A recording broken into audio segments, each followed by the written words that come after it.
അപ്പോ എന്തായാലും ഞാൻ പരിചയപ്പെടുത്തിയിട്ടുണ്ട്. പേര് പ്രവീൺ തന്നെയാണ്. അപ്പോ ഈ ഒരു FSS പ്രോഗ്രാമിലേക്ക് എല്ലാവരെയും ഞാൻ ഈ ഒരു മോർണിംഗ് മീറ്റിലേക്ക് ഞാൻ ആർദ്രമായി സ്വാഗതം ചെയ്യാണ്. ഇന്ന് നമുക്കറിയാം, ഇന്നൊരു ഈ ബിസിനസിന്റെ സാധ്യത എല്ലാവരും മനസ്സിലാക്കിയിട്ടൊന്നല്ല ഈ ഒരു ബിസിനസ്സിലേക്ക് വരുന്നത്. തീർച്ചയായിട്ടും ഞാനും അതുപോലെ വന്ന വ്യക്തിയൊന്നല്ല.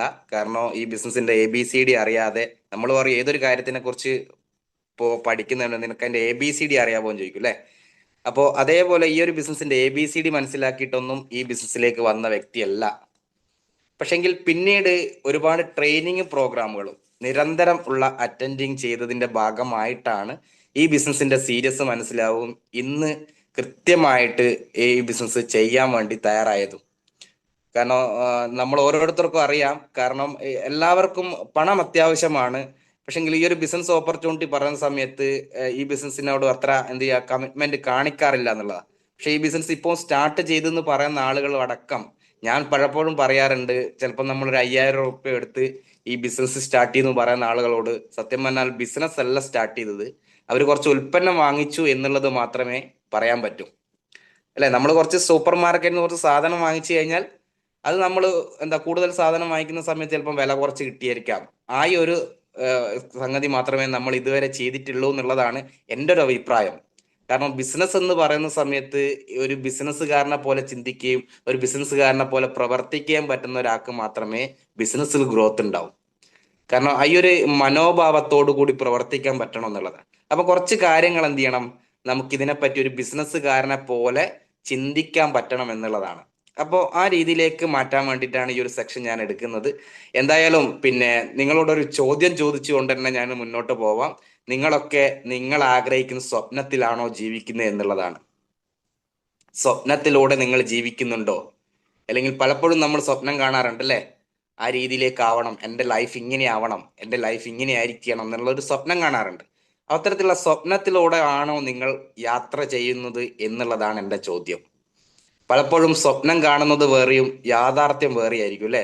പലപ്പോഴും സ്വപ്നങ്ങൾ ഉണ്ടെങ്കിൽ പോലും അതൊന്നും നിറവേറ്റാൻ പറ്റില്ല. അപ്പൊ എന്തുകൊണ്ടാന്ന് ചോദിച്ചു കഴിഞ്ഞാൽ, ഇന്ത്യൻ പ്ലാനിംഗ് കമ്മീഷൻ അനുസരിച്ചിട്ട് ഓരോ 20 വർഷം കഴിയുന്ന സമയത്തും നമ്മുടെ എന്താ എക്സ്പെൻസുകൾ, ചെലവുകൾ കൃത്യമായിട്ട് പറഞ്ഞിട്ടുണ്ട്, കൂടിക്കൂടി വരികയാണ്. നമുക്ക് ഓരോരുത്തർക്കും അറിയാം, നമ്മളെ ഈ വരുന്നത് കുറവാണെങ്കിലും പോകുന്നത് കൂടുതലാണ്, അല്ലെ? ചെലവ് നമുക്ക് കിട്ടുന്ന ഇൻകത്തിനെക്കാട്ടും കൂടുതലാണ് എക്സ്പെൻസ് വരുന്നത്. അപ്പൊ അത് കൃത്യമായിട്ട് ഗവൺമെന്റ് തലത്തിലുള്ള കണക്ക് പ്രകാരം ഏകദേശം ഇങ്ങനെയാണ് വരുന്നത്. കാരണം നമ്മൾ 1940 കാലഘട്ടത്തിലൊക്കെ ഒരു വ്യക്തിക്ക് ഒരു മാസം കഴിഞ്ഞു കൂടണമെങ്കിൽ, ഒരു ഫാമിലിക്ക് കഴിഞ്ഞു കൂടണമെങ്കിൽ 10 രൂപ ഉണ്ടെങ്കിൽ നടക്കും. ശരിയാണോ, അല്ലെ? നമുക്കറിയാം അന്നത്തെ കാലത്ത് ആ 10 രൂപ ഉണ്ടെങ്കിൽ വലിയ സംഭവമാണ്.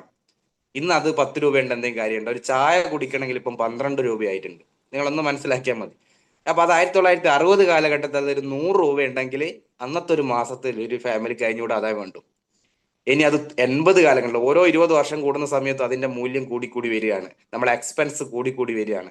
അതൊരു 80 കാലഘട്ടത്തിൽ ആ 1000 രൂപയും, അതിലൊരു 2000 കാലഘട്ടത്തിൽ 1 ലക്ഷം രൂപയും, 2020 അല്ല 1 ലക്ഷം രൂപയിലേക്കൊക്കെ എന്ത് ചെയ്തിട്ടുണ്ട്, 2020 നമ്മൾക്ക് മാറിയിട്ടുണ്ട്. അപ്പോ ഇനി നമ്മൾ 2040-ലാണല്ലേ, 20 വർഷം കൂടുന്ന സമയത്താണെങ്കിൽ ഇപ്പം തന്നെ നമുക്കറിയാം ഓരോ വ്യക്തിയുടെ എക്സ്പെൻസ് എന്താന്നുള്ളത്.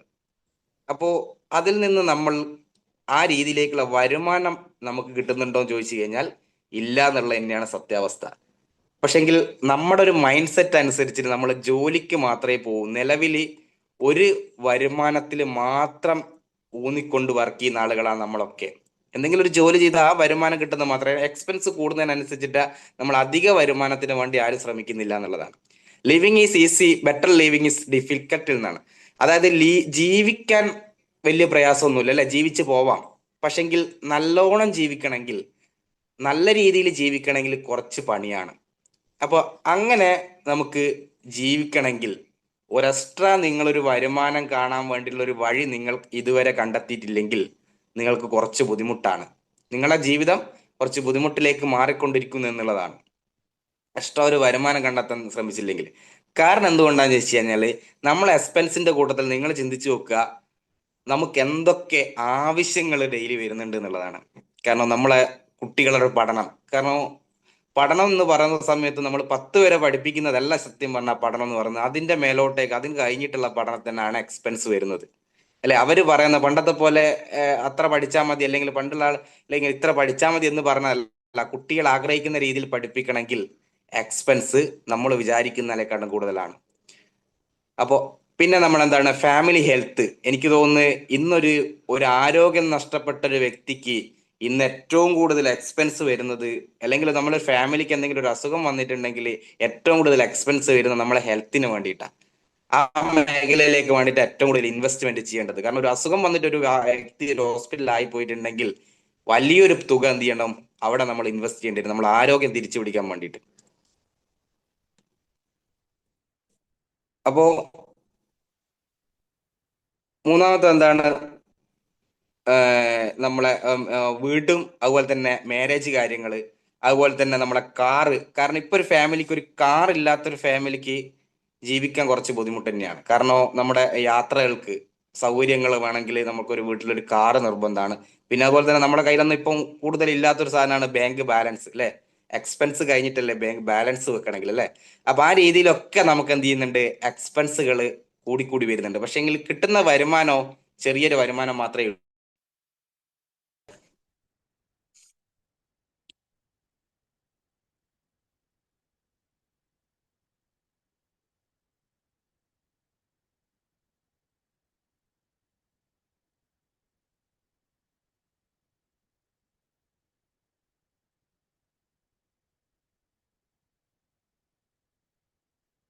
ഓക്കെ അല്ലേ?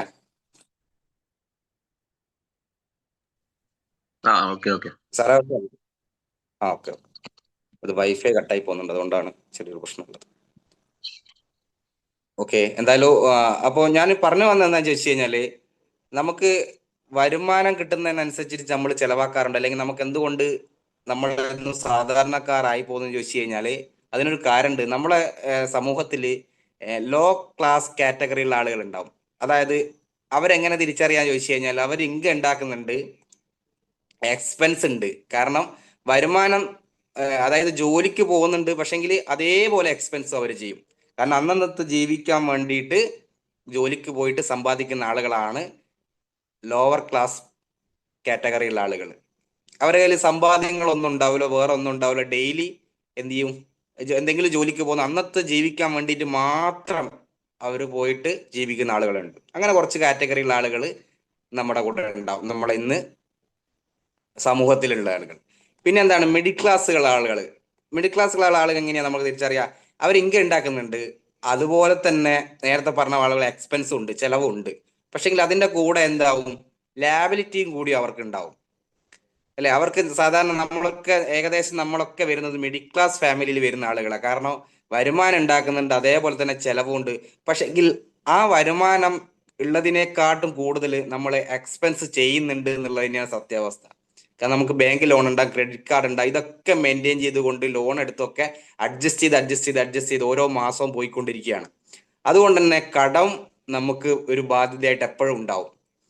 അപ്പൊ ലൈഫൊക്കെ ഇങ്ങനെ മുന്നേ കാണുന്ന സമയത്ത് ആളുകൾക്കൊന്നും മനസ്സിലാവില്ല, നല്ല രീതിയിൽ തന്നെ ജീവിതമായിരിക്കും. പക്ഷെ എന്നാൽ പോലും നമുക്ക് ഒരുപാട് കടവും കാര്യങ്ങൾ കൊണ്ടാണ് നമ്മളൊക്കെ ജീവിക്കുന്നത് എന്നുള്ളതാണ്. ഇനി വേറൊരു കാറ്റഗറി ഉണ്ട്, അപ്പർ ക്ലാസ് കാറ്റഗറിയിലുള്ള ആളുകൾ. അവരെങ്ങനെയാണ്, ഹൈ ക്ലാസ് കാറ്റഗറിയിലുള്ള ആളുകൾ എങ്ങനെയായിരിക്കും അവർ വരുമാനം ഉണ്ടാക്കുന്നുണ്ട്. കാരണം ബിസിനസ്സും കാര്യങ്ങളൊക്കെ ചെയ്ത് വരുമാനം ഉണ്ടാക്കും. അതിന്റെ കൂടെ എക്സ്പെൻസും ആ ആ കാറ്റഗറിയിലുള്ള ആളുകൾക്ക് ഉണ്ടാവും. പക്ഷെങ്കിൽ അവർക്കും ലാബിലിറ്റി ഒക്കെ ഉണ്ട്, കാരണം ലോണും കാര്യങ്ങളൊക്കെ ഉണ്ട്. പക്ഷെ അതിലുപരിയായിട്ട് ഒരു സംഗതി കൂടി അവിടെ വരുന്നുണ്ട്. ഈ ഇംഗത്തിലൂടെ അല്ലെങ്കിൽ അവരൊരു അസറ്റ് രൂപീകരിക്കുന്നുണ്ട് എന്നുള്ളതാണ്. കാരണം അവർക്കൊരു ചിലപ്പോൾ ഒരു ബിൽഡിംഗ് ആണ് എടുത്തിട്ടുണ്ടാവുക, അല്ലെങ്കിൽ നമുക്ക് കുറച്ച് സ്ഥലം പ്രോപ്പർട്ടി വാങ്ങി വെച്ചിട്ടുണ്ടാവും. കാരണം കിട്ടുന്ന വരുമാനത്തിന്റെ അന്ന് ഫുള്ളായിട്ട് എക്സ്പെൻസ് ചെയ്യാണ്ട് അതിൻ്റെ അകത്ത് അസറ്റാക്കി മാറ്റി വെക്കുന്ന ആളുകളുണ്ട്. ചിലപ്പം ബാങ്ക് ബാലൻസ് ആയിരിക്കും, അങ്ങനെയൊക്കെ രീതിയിലേക്ക് ഒരു അസറ്റാക്കി അവർ മാറ്റി വെക്കപ്പെടുന്നു എന്നുള്ളതാണ്. അപ്പോ നമ്മൾ എന്തുകൊണ്ടാണ് എന്നും സാധാരണക്കാരനായി പോയെന്ന് ചോദിച്ചു കഴിഞ്ഞാൽ, നമുക്ക് അസറ്റാക്കി മാറ്റി വെക്കാൻ പറ്റുന്നില്ല എന്നുള്ളതാണ്. കാരണം കിട്ടുന്നതിനേക്കാട്ടും കൂടുതൽ ചെലവാണ്, അല്ലെ? നമ്മളെ ഇൻകം എന്ത് ചെയ്യുന്നുണ്ട്, അസറ്റിലേക്ക് മാറുന്നുണ്ട്. എന്നാൽ ഇന്ന് സമൂഹത്തിൽ 95% ആളുകളും പ്രവർത്തിക്കുന്നത്, അല്ലെങ്കിൽ ഏത് രീതിയിൽ കാറ്റഗറിയിലുള്ള ആളുകളാന്ന് ചോദിച്ചു കഴിഞ്ഞാൽ, നമ്മൾ ഈ രണ്ട് കാറ്റഗറി ലോവർ ക്ലാസ്സും മിഡിൽ ക്ലാസ്സുള്ള ആളുകളാണ് വരുന്നത്. അവരെന്താണ് പണത്തിന് വേണ്ടിയിട്ടാണ് വർക്ക് ചെയ്യുന്നത് അല്ലെ, പണം ഉണ്ടാക്കാൻ വേണ്ടി വർക്ക് ചെയ്യുന്നു. അതുപോലെ തന്നെ എന്താണ് ആക്റ്റീവ് ഇൻകം. അവർ വർക്ക് ചെയ്യുന്ന സമയത്ത് മാത്രമേ അവർക്ക് വരുമാനം കിട്ടൂ എന്നുള്ളതാണ് ഏറ്റവും പ്രധാനപ്പെട്ട കാര്യം. അവർ വർക്ക് ചെയ്തില്ലെങ്കിൽ അവിടെ വരുമാനം കിട്ടില്ല. എന്നാൽ ഇന്ന് ഹൈ ക്ലാസ് അല്ലെങ്കിൽ അപ്പർ ക്ലാസ് ഉള്ള ആളുകൾക്ക് എങ്ങനെ വരുമാനം ഉണ്ടാക്കുന്നത്? ഒരു 95% മാത്രമാണ് ഈ ആളുകൾ ഉള്ളത്. പണം അവർക്ക് വേണ്ടി പണിയെടുക്കുക, ടീം വർക്കായിട്ടാണ് അവർ വർക്ക് ചെയ്യുന്നത്. അവർ പണത്തിന് വേണ്ടിയിട്ടല്ല, പണം അവർക്ക് വേണ്ടി വർക്ക് ചെയ്യുന്നു എന്നുള്ളതാണ് സത്യാവസ്ഥ. നമ്മൾ പണത്തിന് വേണ്ടിയിട്ടാണ് പണിയെടുക്കുന്നെങ്കിൽ അവര് പണം അവർക്ക് വേണ്ടി പണിയെടുത്തു കൊടുക്കും എന്നുള്ളതാണ്. ആ രീതിയിലേക്ക് ഒരു പാസീവ് ഇൻകം കൂടി അവർക്ക് ഉണ്ടാക്കാൻ പറ്റുന്നു എന്നുള്ളതാണ് അവരെ ലൈഫ് ചേഞ്ച് ചെയ്യാൻ അല്ലെങ്കിൽ അവർ നല്ല രീതിയിലേക്ക് ജീവിക്കാൻ കാരണം എന്നുള്ളതാണ്. ഇത് നമുക്കറിയാം.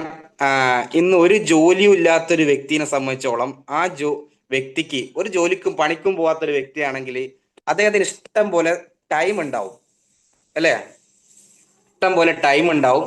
പക്ഷെങ്കിൽ ട്രാവൽ ചെയ്യാനോ അല്ലെങ്കിൽ പൈസയോ കയ്യിൽ ഉണ്ടാവില്ല. എന്നാൽ 9 മണി തൊട്ടിട്ട് 5 മണി വരെ പണിക്ക് പോകുന്ന ഒരു വ്യക്തിനെ സംബന്ധിച്ചോളം അദ്ദേഹത്തിന് ട്രാവൽ ചെയ്യാനും പോയിട്ട് സമയം ഉണ്ടാവില്ല, ഒന്നിനും സമയം ഉണ്ടാവില്ല, പക്ഷെ പൈസ ഉണ്ടാവും ചിലപ്പോൾ കയ്യിൽ. എന്നാൽ സെൽഫ് എംപ്ലോയി, അതായത് ഡോക്ടർ, വക്കീല് പോലുള്ള ആളുകളല്ലാണെങ്കിൽ അവർക്കും സമയം കുറവായിരിക്കും. പക്ഷെ എന്തായാലും ട്രാവൽ ചെയ്യാനുള്ള സമയവും കാര്യങ്ങളെല്ലാം ഉണ്ടാവും, യാത്രയൊക്കെ ചെയ്യുന്നുണ്ടാവും, പക്ഷെ പൈസയും ഉണ്ടാവും.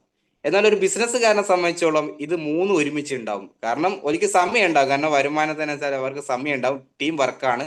അതുകൊണ്ട് തന്നെ അവരെ എഫേർട്ട് ഇല്ലെങ്കിലും അവിടെ വർക്ക് നടക്കുന്നതുകൊണ്ട് തന്നെ സമയം ഉണ്ടാവും, ട്രാവൽ ചെയ്യാനും പറ്റും, അതുപോലെ തന്നെ മണി അവരെ കയ്യിലുണ്ടാവും.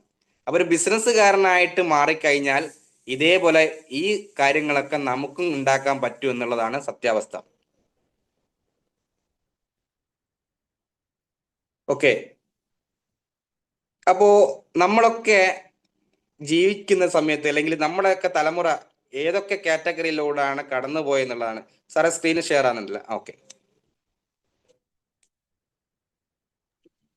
അപ്പോ നമ്മളൊക്കെ അതായത് നമ്മളൊക്കെ ഇന്ന് പലപ്പോഴും പറയാറുണ്ട് പണക്കാർ, അതായത് മുൻ കാലഘട്ടത്തിൽ നമ്മളൊക്കെ പണമുള്ള ആളുകൾ എന്ന് പറയുന്നത് നമ്മുടെ തലമുറക്ക് മുന്നേ അച്ഛനച്ഛന്മാരൊക്കെ ഉണ്ടായിരുന്നത് അന്ന് അഗ്രികൾച്ചർ ഏജിലാണ് വളർന്നത്. കാരണം എന്തുകൊണ്ടാ വെച്ചാൽ കുറെ സ്ഥലങ്ങളും കുറെ എന്താണ് കുറെ ഏക്കർ കണക്കിന് സ്ഥലമുള്ള ആളുകൾക്കാണ്, അല്ലെ കൃഷിയൊക്കെ ചെയ്യുന്ന ആളുകളാണ് അന്ന് വലിയ പണക്കാരായിരുന്നത്. കാരണം അന്നത്തെ കാലഘട്ടം ആ രീതിയിലേക്കായിരുന്നു. അന്നത്തെ കൃഷിയും കാര്യങ്ങളൊക്കെയാണ് അന്ന് വരുമാനം ഉണ്ടാക്കാൻ ഏറ്റവും കൂടുതൽ സാധ്യത ഉള്ളത്. ആളുകൾ അതിൻ്റെ അകത്തേക്കാണ് കൂടുതലായിട്ട് പോയിരുന്നത്. കൃഷി ചെയ്യുക, അല്ലെങ്കിൽ ഏക്കർ കണക്കിന് പാടങ്ങൾ എടുക്കുക, അല്ലെങ്കിൽ ഒരുപാട് സ്ഥലങ്ങളുള്ള ആളുകളൊക്കെയാണ് അന്നത്തെ കാലത്ത് വലിയ വരുമാനങ്ങൾ ഉണ്ടാക്കിയത്. പിന്നീട് ആ മേഖല ഒന്ന് മാറി നമ്മൾ എന്ത് ചെയ്ത് എംപ്ലോയീസ് മേഖലയിലേക്ക് മാറി. അതായത് വലിയ വ്യവസായങ്ങൾ വരാൻ തുടങ്ങി, അവിടെ ജോലിക്ക് നമ്മൾ പോകാൻ തുടങ്ങി അല്ലെ, ജോലിക്ക് പോയി സാലറി വാങ്ങിക്കാൻ തുടങ്ങി, ദിവസക്കൂലി വാങ്ങിക്കാൻ തുടങ്ങി, മാസക്കൂലി വാങ്ങിക്കാൻ തുടങ്ങി. അങ്ങനെ സാലറി വാങ്ങിച്ചു വർക്ക് ചെയ്യാൻ തുടങ്ങി. പല മേഖലയിലും പല ഫാക്ടറികളിലും നമ്മൾ വർക്ക് ചെയ്യാൻ പോയി. ആ രീതിയിൽ നിന്ന് മാറി പിന്നീട് ഒരു ഏജ് വന്നത് നമ്മൾ ഇൻഫർമേഷൻ ടെക്നോളജി. അപ്പൊ ഇൻഫർമേഷൻ ടെക്നോളജി കടന്നു വന്ന സമയത്ത് നമ്മളിൽ ഉണ്ടായ മാറ്റങ്ങൾ ഒരുപാട് സംഗതി നമ്മളിലേക്ക് കടന്നു വന്നു എന്നുള്ളതാണ്. അതെന്തൊക്കെയാണ്? ഒന്ന്, കമ്പ്യൂട്ടർ. നമുക്കറിയാം അല്ലേ, നമ്മൾ ഇന്റർനെറ്റ് വന്നതിന് ശേഷം കമ്പ്യൂട്ടർ നമ്മൾ കാണാൻ തുടങ്ങി. അതുപോലെ തന്നെ ഇന്റർനെറ്റ് യൂസ് ചെയ്യാൻ തുടങ്ങി. ഇ കൊമേഴ്സ് എന്നുള്ള രീതിയിലേക്ക് നമുക്ക് കിട്ടാൻ തുടങ്ങി. Social media. കാരണം പണ്ടൊരു എന്തെങ്കിലും ഒരു കാര്യം നമ്മൾ അറിയണമെങ്കിൽ എത്ര സമയം എടുക്കുമായിരുന്നു. ഒരു ന്യൂസ് കേട്ടാൽ മാത്രമേ, അല്ലെങ്കിൽ എവിടെന്നെങ്കിലും ന്യൂസ് കേട്ടാൽ മാത്രമേ മനസ്സിലാവും, അല്ലെങ്കിൽ പത്രത്തിൽ വന്നു കഴിഞ്ഞാൽ നമ്മൾ മനസ്സിലാവും. ഇപ്പൊ സോഷ്യൽ മീഡിയയുടെ കൂടെ ഏറ്റവും കൂടുതൽ നമുക്ക് കാര്യങ്ങളൊക്കെ ഏറ്റവും സ്പീഡായിട്ട് നമുക്ക് മനസ്സിലാക്കാൻ പറ്റുന്നുണ്ട്. അപ്പൊ ആ രീതിയിലേക്ക് നമ്മൾ മാറിക്കഴിഞ്ഞു. കാരണം ഗൾഫിലൊക്കെ പോകുന്ന സമയത്ത് പണ്ട് ഗൾഫിൽ എത്തിയിട്ടുണ്ടെന്ന് അറിയണമെങ്കിൽ ഒരു കത്തയക്കണം അല്ലെ, അത്ര പോലും നമുക്ക് സൗകര്യങ്ങളില്ല. ഇന്ന് നമ്മളെ വീട്ടിൽ നിന്ന് അടുത്ത മുറിയിലേക്ക് പോയ പോലെയാണ് ഇന്ന് ഗൾഫിലൊക്കെ പോകുന്ന ആളുകൾ. നമുക്ക് അത്രയും സൗകര്യങ്ങളായി എന്നുള്ളതാണ് സോഷ്യൽ മീഡിയ നെറ്റ്വർക്ക് അല്ലെങ്കിൽ ഇന്റർനെറ്റ് വന്നതിന് ശേഷം. അതിനുശേഷമാണ് നമ്മളെ സ്മാർട്ട് ഫോണുകൾ നമ്മുടെ കയ്യിലൊക്കെ വരാൻ തുടങ്ങി അല്ലെ. ഒരിക്കലും പോലും നമ്മളൊക്കെ ചിന്തിക്കാത്ത രീതിയിൽ, കാരണം 1, 2, 3 ഫോണുകൾ നമ്മുടെ വീട്ടിലായി. ആ രീതിയിലേക്ക് നമ്മൾ മാറിക്കഴിഞ്ഞു. അതുപോലെ തന്നെ എം കൊമേഴ്സ് എന്നുള്ള രീതിയിലേക്കും ഈ ഒരു കമ്പ്യൂട്ടർ ഇന്റർനെറ്റ് വന്ന സമയത്ത് മാറിക്കഴിഞ്ഞു. അപ്പൊ ഇതൊക്കെ ഉപയോഗിച്ച് കുറെ എന്റർപ്രണർഷിപ്പുള്ള ആളുകളെ കടന്നു വന്നു, അതായത് സ്വയം തൊഴിൽ കണ്ടെത്തുന്ന ആളുകളിലാക്കി മാറ്റാൻ പറ്റി അല്ലെ. കമ്പ്യൂട്ടർ ഫോൺ ഉപയോഗിച്ച് ഒരുപാട് ആളുകൾക്ക് തൊഴിൽ കിട്ടാൻ തുടങ്ങി, സ്വയം സംരംഭരാക്കി മാറ്റാൻ വേണ്ടി സാധിച്ചു എന്നുള്ള ഈ ഒരു ഏജ് കൊണ്ട് നമുക്ക് സ്വന്തം ഒരു തൊഴിൽ കണ്ടെത്താൻ പറ്റി. ഒരു ഇന്റർനെറ്റും കമ്പ്യൂട്ടറും ഉണ്ടെങ്കിൽ നമുക്ക്, അല്ലെങ്കിൽ ഒരു സോഷ്യൽ മീഡിയ ഉണ്ടെങ്കിൽ വരുമാനം ഉണ്ടാക്കാൻ പറ്റുമെന്ന് നമുക്ക് തെളിയിച്ചു തന്നു, അല്ലെങ്കിൽ നമ്മളിപ്പോ കണ്ടുകൊണ്ടിരിക്കുന്നുണ്ട് എന്നുള്ളതാണ്. അപ്പോൾ അങ്ങനെ ഒരു വരുമാനം ഉണ്ടാക്കണമെങ്കിൽ പോലും നമുക്കറിയാം, ഒരു ട്രഡീഷണൽ ബിസിനസ്സിലാണെങ്കിൽ ലാൻഡ് വേണം, ലാബർ വേണം, ക്യാപിറ്റൽ വേണം, അല്ലെ? ഒരു കമ്പ്യൂട്ടറോ അല്ലെ ഇന്റർനെറ്റോ ഒക്കെ ഉണ്ടെങ്കിൽ തന്നെ ചെറിയൊരു സ്ഥാപനം വെച്ച് വേണം തുടങ്ങണമെങ്കിൽ. അതിന്റെ കൂടെ എന്താണ്, ഒരു ഐഡിയ വേണം. എന്ത് ബിസിനസ് തുടങ്ങണം എന്നുള്ളൊരു ഐഡിയയും കൂടി ചിന്തിച്ചാൽ മാത്രമേ നമുക്ക് ഈ ഒരു ഇന്റർനെറ്റുള്ള സമയത്തും ചെയ്യാൻ പറ്റും. ആ ഒരു കാലഘട്ടം ഉണ്ടായിരുന്നു. ഇനി അതും കടന്നു പോയിട്ടുള്ള ഒരു കാലഘട്ടമാണ് ഇപ്പോൾ നടന്നുകൊണ്ടിരിക്കുന്നത്. എന്താണ്? സക്സസ്ഫുൾ ആയിട്ട് എന്റർപ്രണർഷിപ്പ് വിത്തൗട്ട് ഇൻവെസ്റ്റ്മെന്റ്. അതായത് ഒരു ഇൻവെസ്റ്റ്മെന്റ് നടത്താതെ സക്സസ്ഫുൾ ആയിട്ടുള്ള കുറച്ച് കാര്യങ്ങളാണ് ഇവിടെ കാണുന്നത്. ഇതെല്ലാം നിങ്ങൾക്കെല്ലാം അറിയാൻ പറ്റുന്ന കുറെ ആപ്ലിക്കേഷൻ ആണ് അല്ലേ? ഒന്ന് രണ്ട് ആപ്ലിക്കേഷൻ ഞാൻ ഇതിൻ്റെ അകത്ത് പറയാം.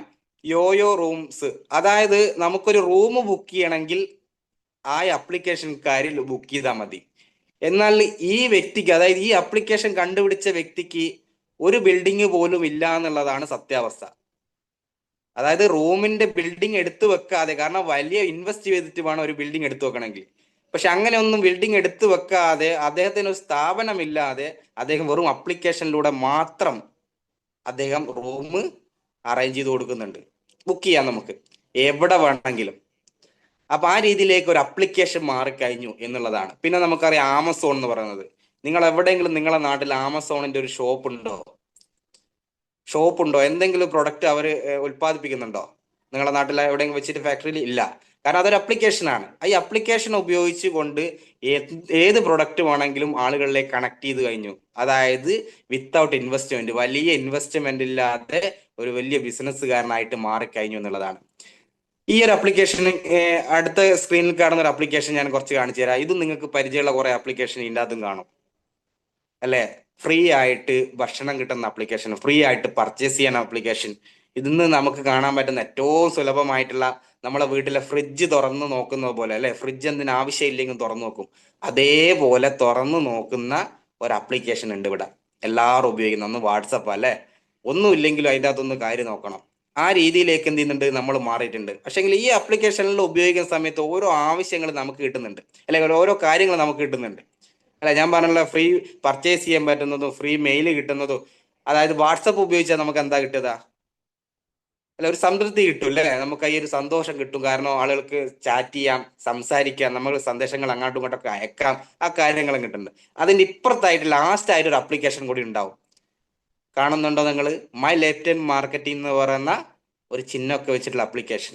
ഇതൊക്കെ എത്ര ആളെ ഫോണിലുണ്ട് അല്ലെ? വാട്സപ്പ് എന്ന് പറയുന്നത് എത്ര ആളെ ഫോണിൽ ഉണ്ടാവും അല്ലെ? ഒരുവിധം ഈ സ്മാർട്ട് ഫോൺ ഉള്ള ആളുകളൊക്കെ കയ്യിൽ വാട്സപ്പ് ഉണ്ടാവൂലേ? അത് ഉപയോഗിച്ച്, അല്ലെങ്കിൽ അത് ഉണ്ടാക്കിയ വ്യക്തിക്ക്, അല്ലെങ്കിൽ ഈ ആപ്ലിക്കേഷൻ ഉണ്ടാക്കിയ വ്യക്തിക്ക് അതിന്റെ വരുമാനം കിട്ടുന്നുണ്ടാവൂലേ നമ്മളൊക്കെ ഫോണിൽ ഉപയോഗിക്കുന്ന സമയത്ത്?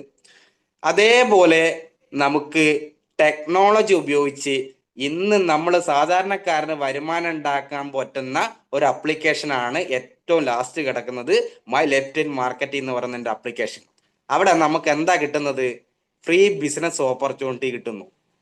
അങ്ങനെ ഫ്രീ ആയിട്ട് ഈ ബിസിനസ് ഓപ്പർച്യൂണിറ്റി കിട്ടി, ഈ ആപ്ലിക്കേഷൻ നിങ്ങളെ ഫോണിലും നിങ്ങളെ സുഹൃത്തിന്റെ ഫോണിൽ ഇൻസ്റ്റാൾ ചെയ്ത് കൊടുക്കേണ്ട പണിയാണ് നിങ്ങൾക്കുള്ളത്. അതായത് വാട്സപ്പും ഫേസ്ബുക്കും എല്ലാം പോലെ തന്നെ നമ്മൾ ഈ ആപ്ലിക്കേഷൻ ഇൻസ്റ്റാൾ ചെയ്ത് കൊടുക്കുക. അങ്ങനെയാണെങ്കിൽ ആ ഇൻസ്റ്റാൾ ചെയ്ത് കൊടുത്തു കഴിഞ്ഞാൽ ആ വ്യക്തിക്ക് എന്ത് കിട്ടും? Health, wealth, happiness. ആരോഗ്യം കിട്ടും, സമ്പാദ്യം കിട്ടും, ഹാപ്പിനെസ് കിട്ടും. ഈ മൂന്ന് സംഗതി കിട്ടും.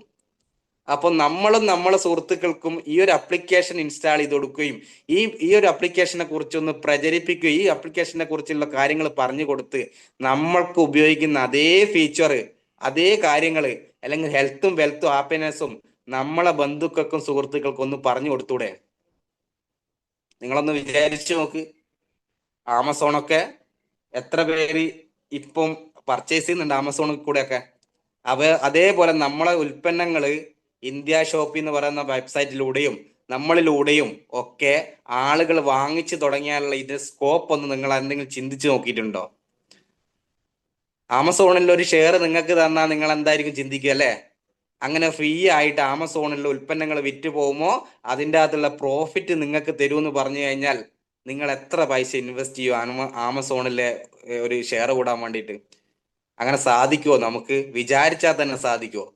ഇവിടെ നോക്കേണ്ടത് ഒരു 5000 രൂപയുടെ പ്രൊഡക്റ്റ് എടുക്കുന്ന സമയത്ത്, ഞാൻ അതാ തുടക്കത്തിൽ പറഞ്ഞത്, വെറും സാധനം പർച്ചേസ് ചെയ്യുന്ന സമയത്ത് നമുക്ക് വലിയൊരു ഓപ്പർച്യൂണിറ്റി, അതായത് ഇന്ന് ഇന്ത്യയിലാണെങ്കിൽ ഞാൻ എടുത്തു പറയാണ്, ഇന്ന് ഇന്ത്യയിലാണെങ്കിൽ ഇനി വേൾഡിലേക്ക് ഈ ഡയറക്ട് സെല്ലിങ്ങിന്റെ വളർച്ച കൊണ്ടുപോയാണ് നമ്മളെ മൈ ലെഫ്റ്റ് ഹാൻഡ് മാർക്കറ്റ് എന്ന് പറയുന്നത്.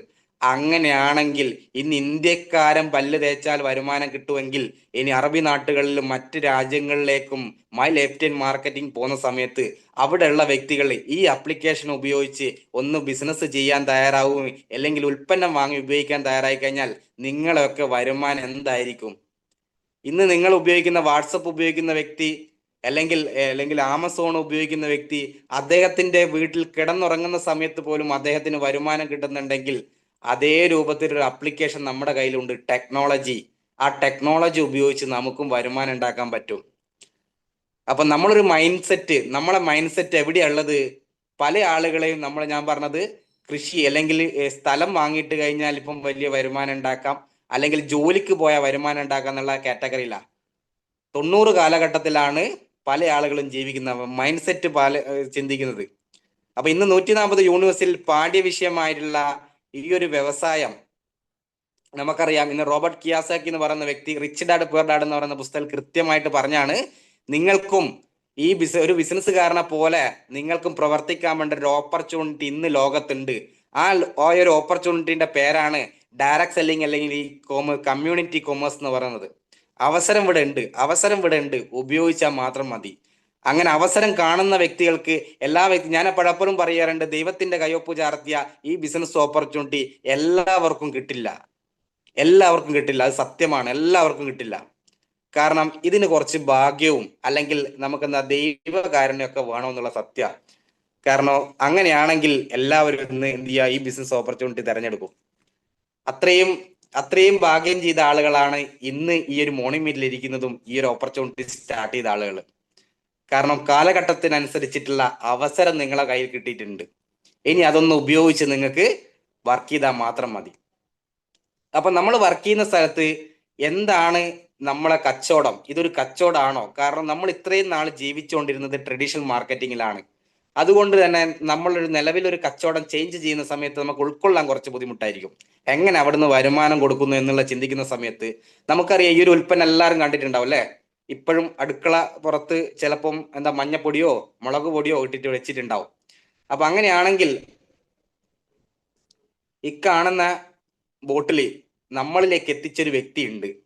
എന്താണ്, നമുക്ക് നേരിട്ട് പോയിട്ട് ഈ ഒരു ബൂസ്റ്റ് ഹോർലിക്സ് കസ്റ്റമർക്ക് വാങ്ങിക്കാൻ പറ്റുമോ? പറ്റുമെങ്കിൽ എല്ലാവരും ഒന്ന് കമന്റ് ചെയ്യണേ. കാരണം ഞാൻ ഈ സ്ക്രീനിൽ മാത്രം നോക്കി സംസാരിക്കും, നിങ്ങളൊക്കെ ഇവിടെ ഉണ്ടോ എന്നുള്ളതാണ് എനിക്ക് മനസ്സിലാകാത്തോണ്ടാണ് കേട്ടോ. ഓക്കെ, അപ്പോ നമുക്ക് ആർക്കും എന്ത് ചെയ്യാൻ പറ്റൂല, വാങ്ങി ഉപയോഗിക്കാൻ പറ്റില്ല. നേരിട്ട് ഒരിക്കലും ഫാക്ടറിയിൽ പോയിട്ട് വാങ്ങി ഉപയോഗിക്കാൻ പറ്റില്ല. പക്ഷെ അത് നമ്മളെ കയ്യിൽ എത്തിയിരിക്കുന്നത് കുറെ ഇടനിലക്കാരും പരസ്യക്കാരും അല്ലെങ്കിൽ കുറെ കാറ്റഗറിയിലുള്ള ആളുകളിലൂടെയാണ്. ഇതൊക്കെ നമുക്ക് അറിയാവുന്ന കാര്യങ്ങളാണ് അല്ലെ? പക്ഷെങ്കിൽ ഈ ഉൽപ്പന്നം നമ്മളെ കൊണ്ട് വാങ്ങിച്ച വ്യക്തി വേറെ ഒരാളുണ്ട്. ആ വ്യക്തിയാണ് ഈ കാണുന്നത്. അദ്ദേഹം പറഞ്ഞത് കൃത്യമായിട്ട് അവിടെ എഴുതിയിട്ടുണ്ട്. Boost is the secret of my energy എന്നുള്ളതാണ്. അതായത് എന്താണ് പറഞ്ഞതെന്ന് വെച്ചാൽ, എന്റെ എനർജി ഈ ബൂസ്റ്റ് ആണെന്നാ പറഞ്ഞത്. ബൂസ്റ്റ് ആണ് എന്റെ എനർജി. അപ്പൊ നിങ്ങൾ ചിന്തിച്ചു നോക്കുക, അദ്ദേഹത്തിന്റെ ക്രിക്കറ്റിലുള്ള എനർജിയും നമുക്കറിയാം അദ്ദേഹത്തിന് എത്രമാത്രം നമുക്കൊക്കെ ഇഷ്ടമാണെന്നുള്ള അല്ലേ? അപ്പൊ അദ്ദേഹം പറഞ്ഞു കഴിഞ്ഞാൽ നമുക്ക് വേണ്ടാന്ന് വെക്കാൻ പറ്റുമോ? സത്യത്തിൽ നിങ്ങളൊന്ന് ചിന്തിച്ചു നോക്കിക്കഴിഞ്ഞാൽ അദ്ദേഹം ഇത്രയും സിക്സ് ഒക്കെ അടിച്ചിട്ടുള്ളത് നമ്മളെ ബൂസ്റ്റ് കഴിച്ചിട്ടാണോ? അല്ല. പക്ഷെങ്കിൽ ആ പരസ്യം പറഞ്ഞ വകയിൽ അദ്ദേഹത്തിന് കോടികൾ വരുമാനം കിട്ടിയിട്ടുണ്ടാവും. അല്ലെങ്കിൽ അദ്ദേഹം പറഞ്ഞ സെക്കൻഡുകൾക്ക്, ആ വാക്കുകൾക്ക് എന്ത് ചെയ്തിട്ടുണ്ട്, വലിയ രീതിയിലേക്ക് വരുമാനം അദ്ദേഹത്തിന് വാങ്ങിച്ചിട്ടുണ്ടാവാം അല്ലെ? അപ്പൊ അതുകൂടാതെ ഈ ഇടനിലക്കാരായിട്ടുള്ള കുറേ ആളുകൾ നമ്മുടെ നാട്ടിൽ എത്തിക്കണമെങ്കിൽ, അതായത് ഒരു CF ആൻഡ് ഏജന്റ്, അതുപോലെ സൂപ്പർ സ്റ്റോക്കിസ്റ്റ്, ഹോൾസെയിലുകാർ അടക്കം നമ്മൾ എന്ത് ചെയ്യുന്നുണ്ട്, ആ രീതിയിലേക്ക് ഇടനിലക്കാരായിട്ട് നിൽക്കുന്നുണ്ട്. അപ്പൊ ഒരു പരസ്യത്തിന്റെ കാര്യം പറയുന്ന സമയത്ത് ഇദ്ദേഹത്തിന് നമുക്കൊക്കെ അറിയാലോ അല്ലെ? നമുക്കൊക്കെ ഇഷ്ടമുള്ള ഒരു വ്യക്തിയാണ് മമ്മൂട്ടി അല്ലെ? ഇന്നും 17കാരന്റെ ചുരുക്കോടെ നടക്കുന്ന വ്യക്തിയാ. അപ്പൊ അദ്ദേഹം ഒരു പരസ്യം ചെയ്തു, ഇന്ദു ലേഖന്റെ ഈ സോപ്പ് വെച്ചാല് അദ്ദേഹത്തിനെ പോലെ അല്ലെ വെളുക്കും എന്നൊക്കെ പറഞ്ഞ് പരസ്യം ചെയ്ത സമയത്ത് ഒരു വ്യക്തി ആ സോപ്പ് ഉപയോഗിച്ച് കുറെ കാലം ഉപയോഗിച്ച സമയത്ത് എന്തില്ല, വിചാരിച്ച പോലെ അദ്ദേഹത്തിന് ഒരു മാറ്റം ഉണ്ടായില്ല. അങ്ങനെ അദ്ദേഹം കേസ് കൊടുത്തു, പ്രശ്നങ്ങളൊക്കെ ആയി. അതെന്ത് ചെയ്തിട്ടുണ്ട്, പിന്നീട് പൈസയൊക്കെ കൊടുത്ത് ആ കേസൊക്കെ പരിഹരിച്ചതാണ്. കാരണം അത്ര പോലും അവിടെ എന്ത് ചെയ്യുന്നില്ല, ഉപയോഗിച്ചിട്ടല്ല പരസ്യം പറയുന്നത്, അല്ലെങ്കിൽ ഉപയോഗിച്ചു കൊണ്ടല്ല പറയുന്നത്, പരസ്യത്തിന് വേണ്ടിയിട്ട് മാത്രം അല്ലെങ്കിൽ പണത്തിന് വേണ്ടിയിട്ട് മാത്രം സംസാരിക്കുന്നു എന്നുള്ളതാണ്. പിന്നെ വേറൊരു പരസ്യം നമുക്കറിയാം, കണ്ണൻ തപേന്റെ ചില ചായന്റെ ഒരു പരസ്യമുണ്ട്. അപ്പൊ മോഹൻലാൽ ഒരു ഇന്റർവ്യൂ പറഞ്ഞ കാര്യമാണ്, ഞാൻ 20 വർഷമായിട്ട് ചായയോ കാപ്പിയോ കുടിക്കാറില്ല എന്നുള്ളത്. അങ്ങനെയാണെങ്കിൽ അദ്ദേഹം പറഞ്ഞൊരു വാക്കുണ്ട്, ഉയരം കൂടുന്തോറും ചായയുടെ സ്വാദ് കൂടും എന്നുള്ളത്. അപ്പൊ നമ്മൾ തന്നെ ചിന്തിച്ചു നോക്കിയാൽ മതി, അങ്ങനെ സ്വാദ് കൂടുവോ എന്നാണ് ഉദ്ദേശിച്ചത്. പക്ഷെ അദ്ദേഹത്തിനോട് ഇഷ്ടം കൊണ്ട് നമ്മൾ എന്ത് ചെയ്യും, ആ ഉൽപ്പന്നങ്ങൾ വാങ്ങി ഉപയോഗിക്കും. അതിന്റെ ക്വാളിറ്റിയോ അല്ലെങ്കിൽ അതിന്റെ ഒരു കാര്യവും നമ്മൾ ചിന്തിക്കാറില്ല എന്നുള്ളതാണ്. ഓക്കെ, അപ്പൊ അതാണ് ഒരു വലിയ പരസ്യത്തിന്റെ ഒരു കാര്യം. അപ്പോൾ നമ്മളിവിടെ നോക്കുന്നത്, ഒരു മാനുഫാക്ചർ എന്നൊരു ഉൽപ്പന്നം നമ്മളൊക്കെ കയ്യിലെത്തുന്നത് ഒരുപാട് ഇടനിലക്കാരിലൂടെ കൈമാറിയാണ്. കാരണം ഒരു നാഷണൽ ഡിസ്ട്രിബ്യൂട്ടർ ഉണ്ടെങ്കിൽ കുറെ സോണൽ ഡിസ്ട്രിബ്യൂട്ടർ, സോണലായിട്ട് നമ്മളെ ഇന്ത്യയെ തരംതിരിച്ചിട്ടുണ്ടാവും. അത് സ്റ്റേറ്റ് ഡിസ്ട്രിബ്യൂട്ടർ ആയിട്ട് കുറെ തരംതിരിച്ചിട്ടുണ്ടാവും. ഹോൾസെയിൽ ഷോപ്പുകൾ ഇഷ്ടം പോലെ ഉണ്ടാവും. ആ ഹോൾസെയിൽ ഷോപ്പിൽ നിന്ന് റീറ്റെയിൽ ഷോപ്പിലേക്ക് ഒരു സാധനങ്ങൾ എത്തിക്കും. അവിടുന്ന് ഒരു പരസ്യത്തോട് കൂടിയിട്ട് കസ്റ്റമറിലേക്ക് MRP ലൈറ്റിന് വാങ്ങിക്കുന്നു. അപ്പോൾ ഈ ഒരു ഉൽപ്പന്നത്തിന്റെ 30-40% പ്രോഫിറ്റ് എവിടെ പോകുന്നു, മാനുഫാക്ചറിന് പോയി കഴിഞ്ഞാൽ ബാക്കി വരുന്ന 60% കൊണ്ടുപോകുന്നത് ആരാണ്? ഈ ഇടനിലക്കാരും പരസ്യക്കാരിലേക്കാണ്.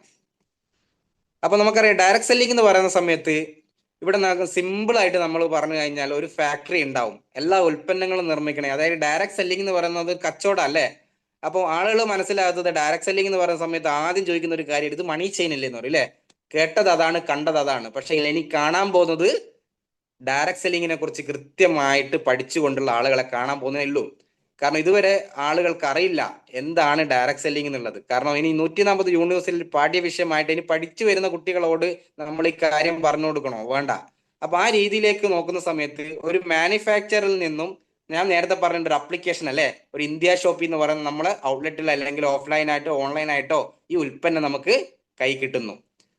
ആർക്ക് കിട്ടുന്നു? കസ്റ്റമർ ആയിട്ടുള്ള നമുക്ക് ഡയറക്റ്റ് കിട്ടുന്നു. നേരത്തെ പറഞ്ഞ ഇടനിലക്കാരൊന്നും ഇല്ലാണ്ട് അത് എവിടത്തേക്ക് കൊടുക്കുന്നു? യഥാർത്ഥ കസ്റ്റമറിലേക്ക് എത്തിക്കുന്നു എന്നുള്ളതാണ്.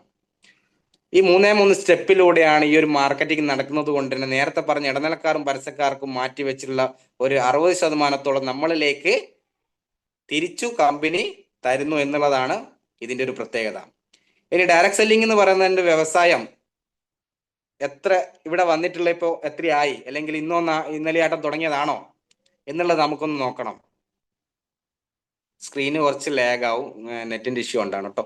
ഓക്കെ, എന്തായാലും നമുക്ക് ഡയറക്ട് സെല്ലിങ്ങിന്റെ ഇൻഡസ്ട്രി ഒന്ന് നോക്കുന്നതാണെങ്കിൽ 1940 അമേരിക്കയിലാണ് ഈ ഒരു വ്യവസായം സ്റ്റാർട്ട് ചെയ്തത്. പക്ഷെ വന്ന പാടന്നെ അവിടെ നിയമവും കാര്യങ്ങളൊന്നും ഇല്ലാത്തതുകൊണ്ട് അവിടെയും ഇതിന് കുറച്ച് ബുദ്ധിമുട്ടുകൾ ഉണ്ടായിട്ടുണ്ട്.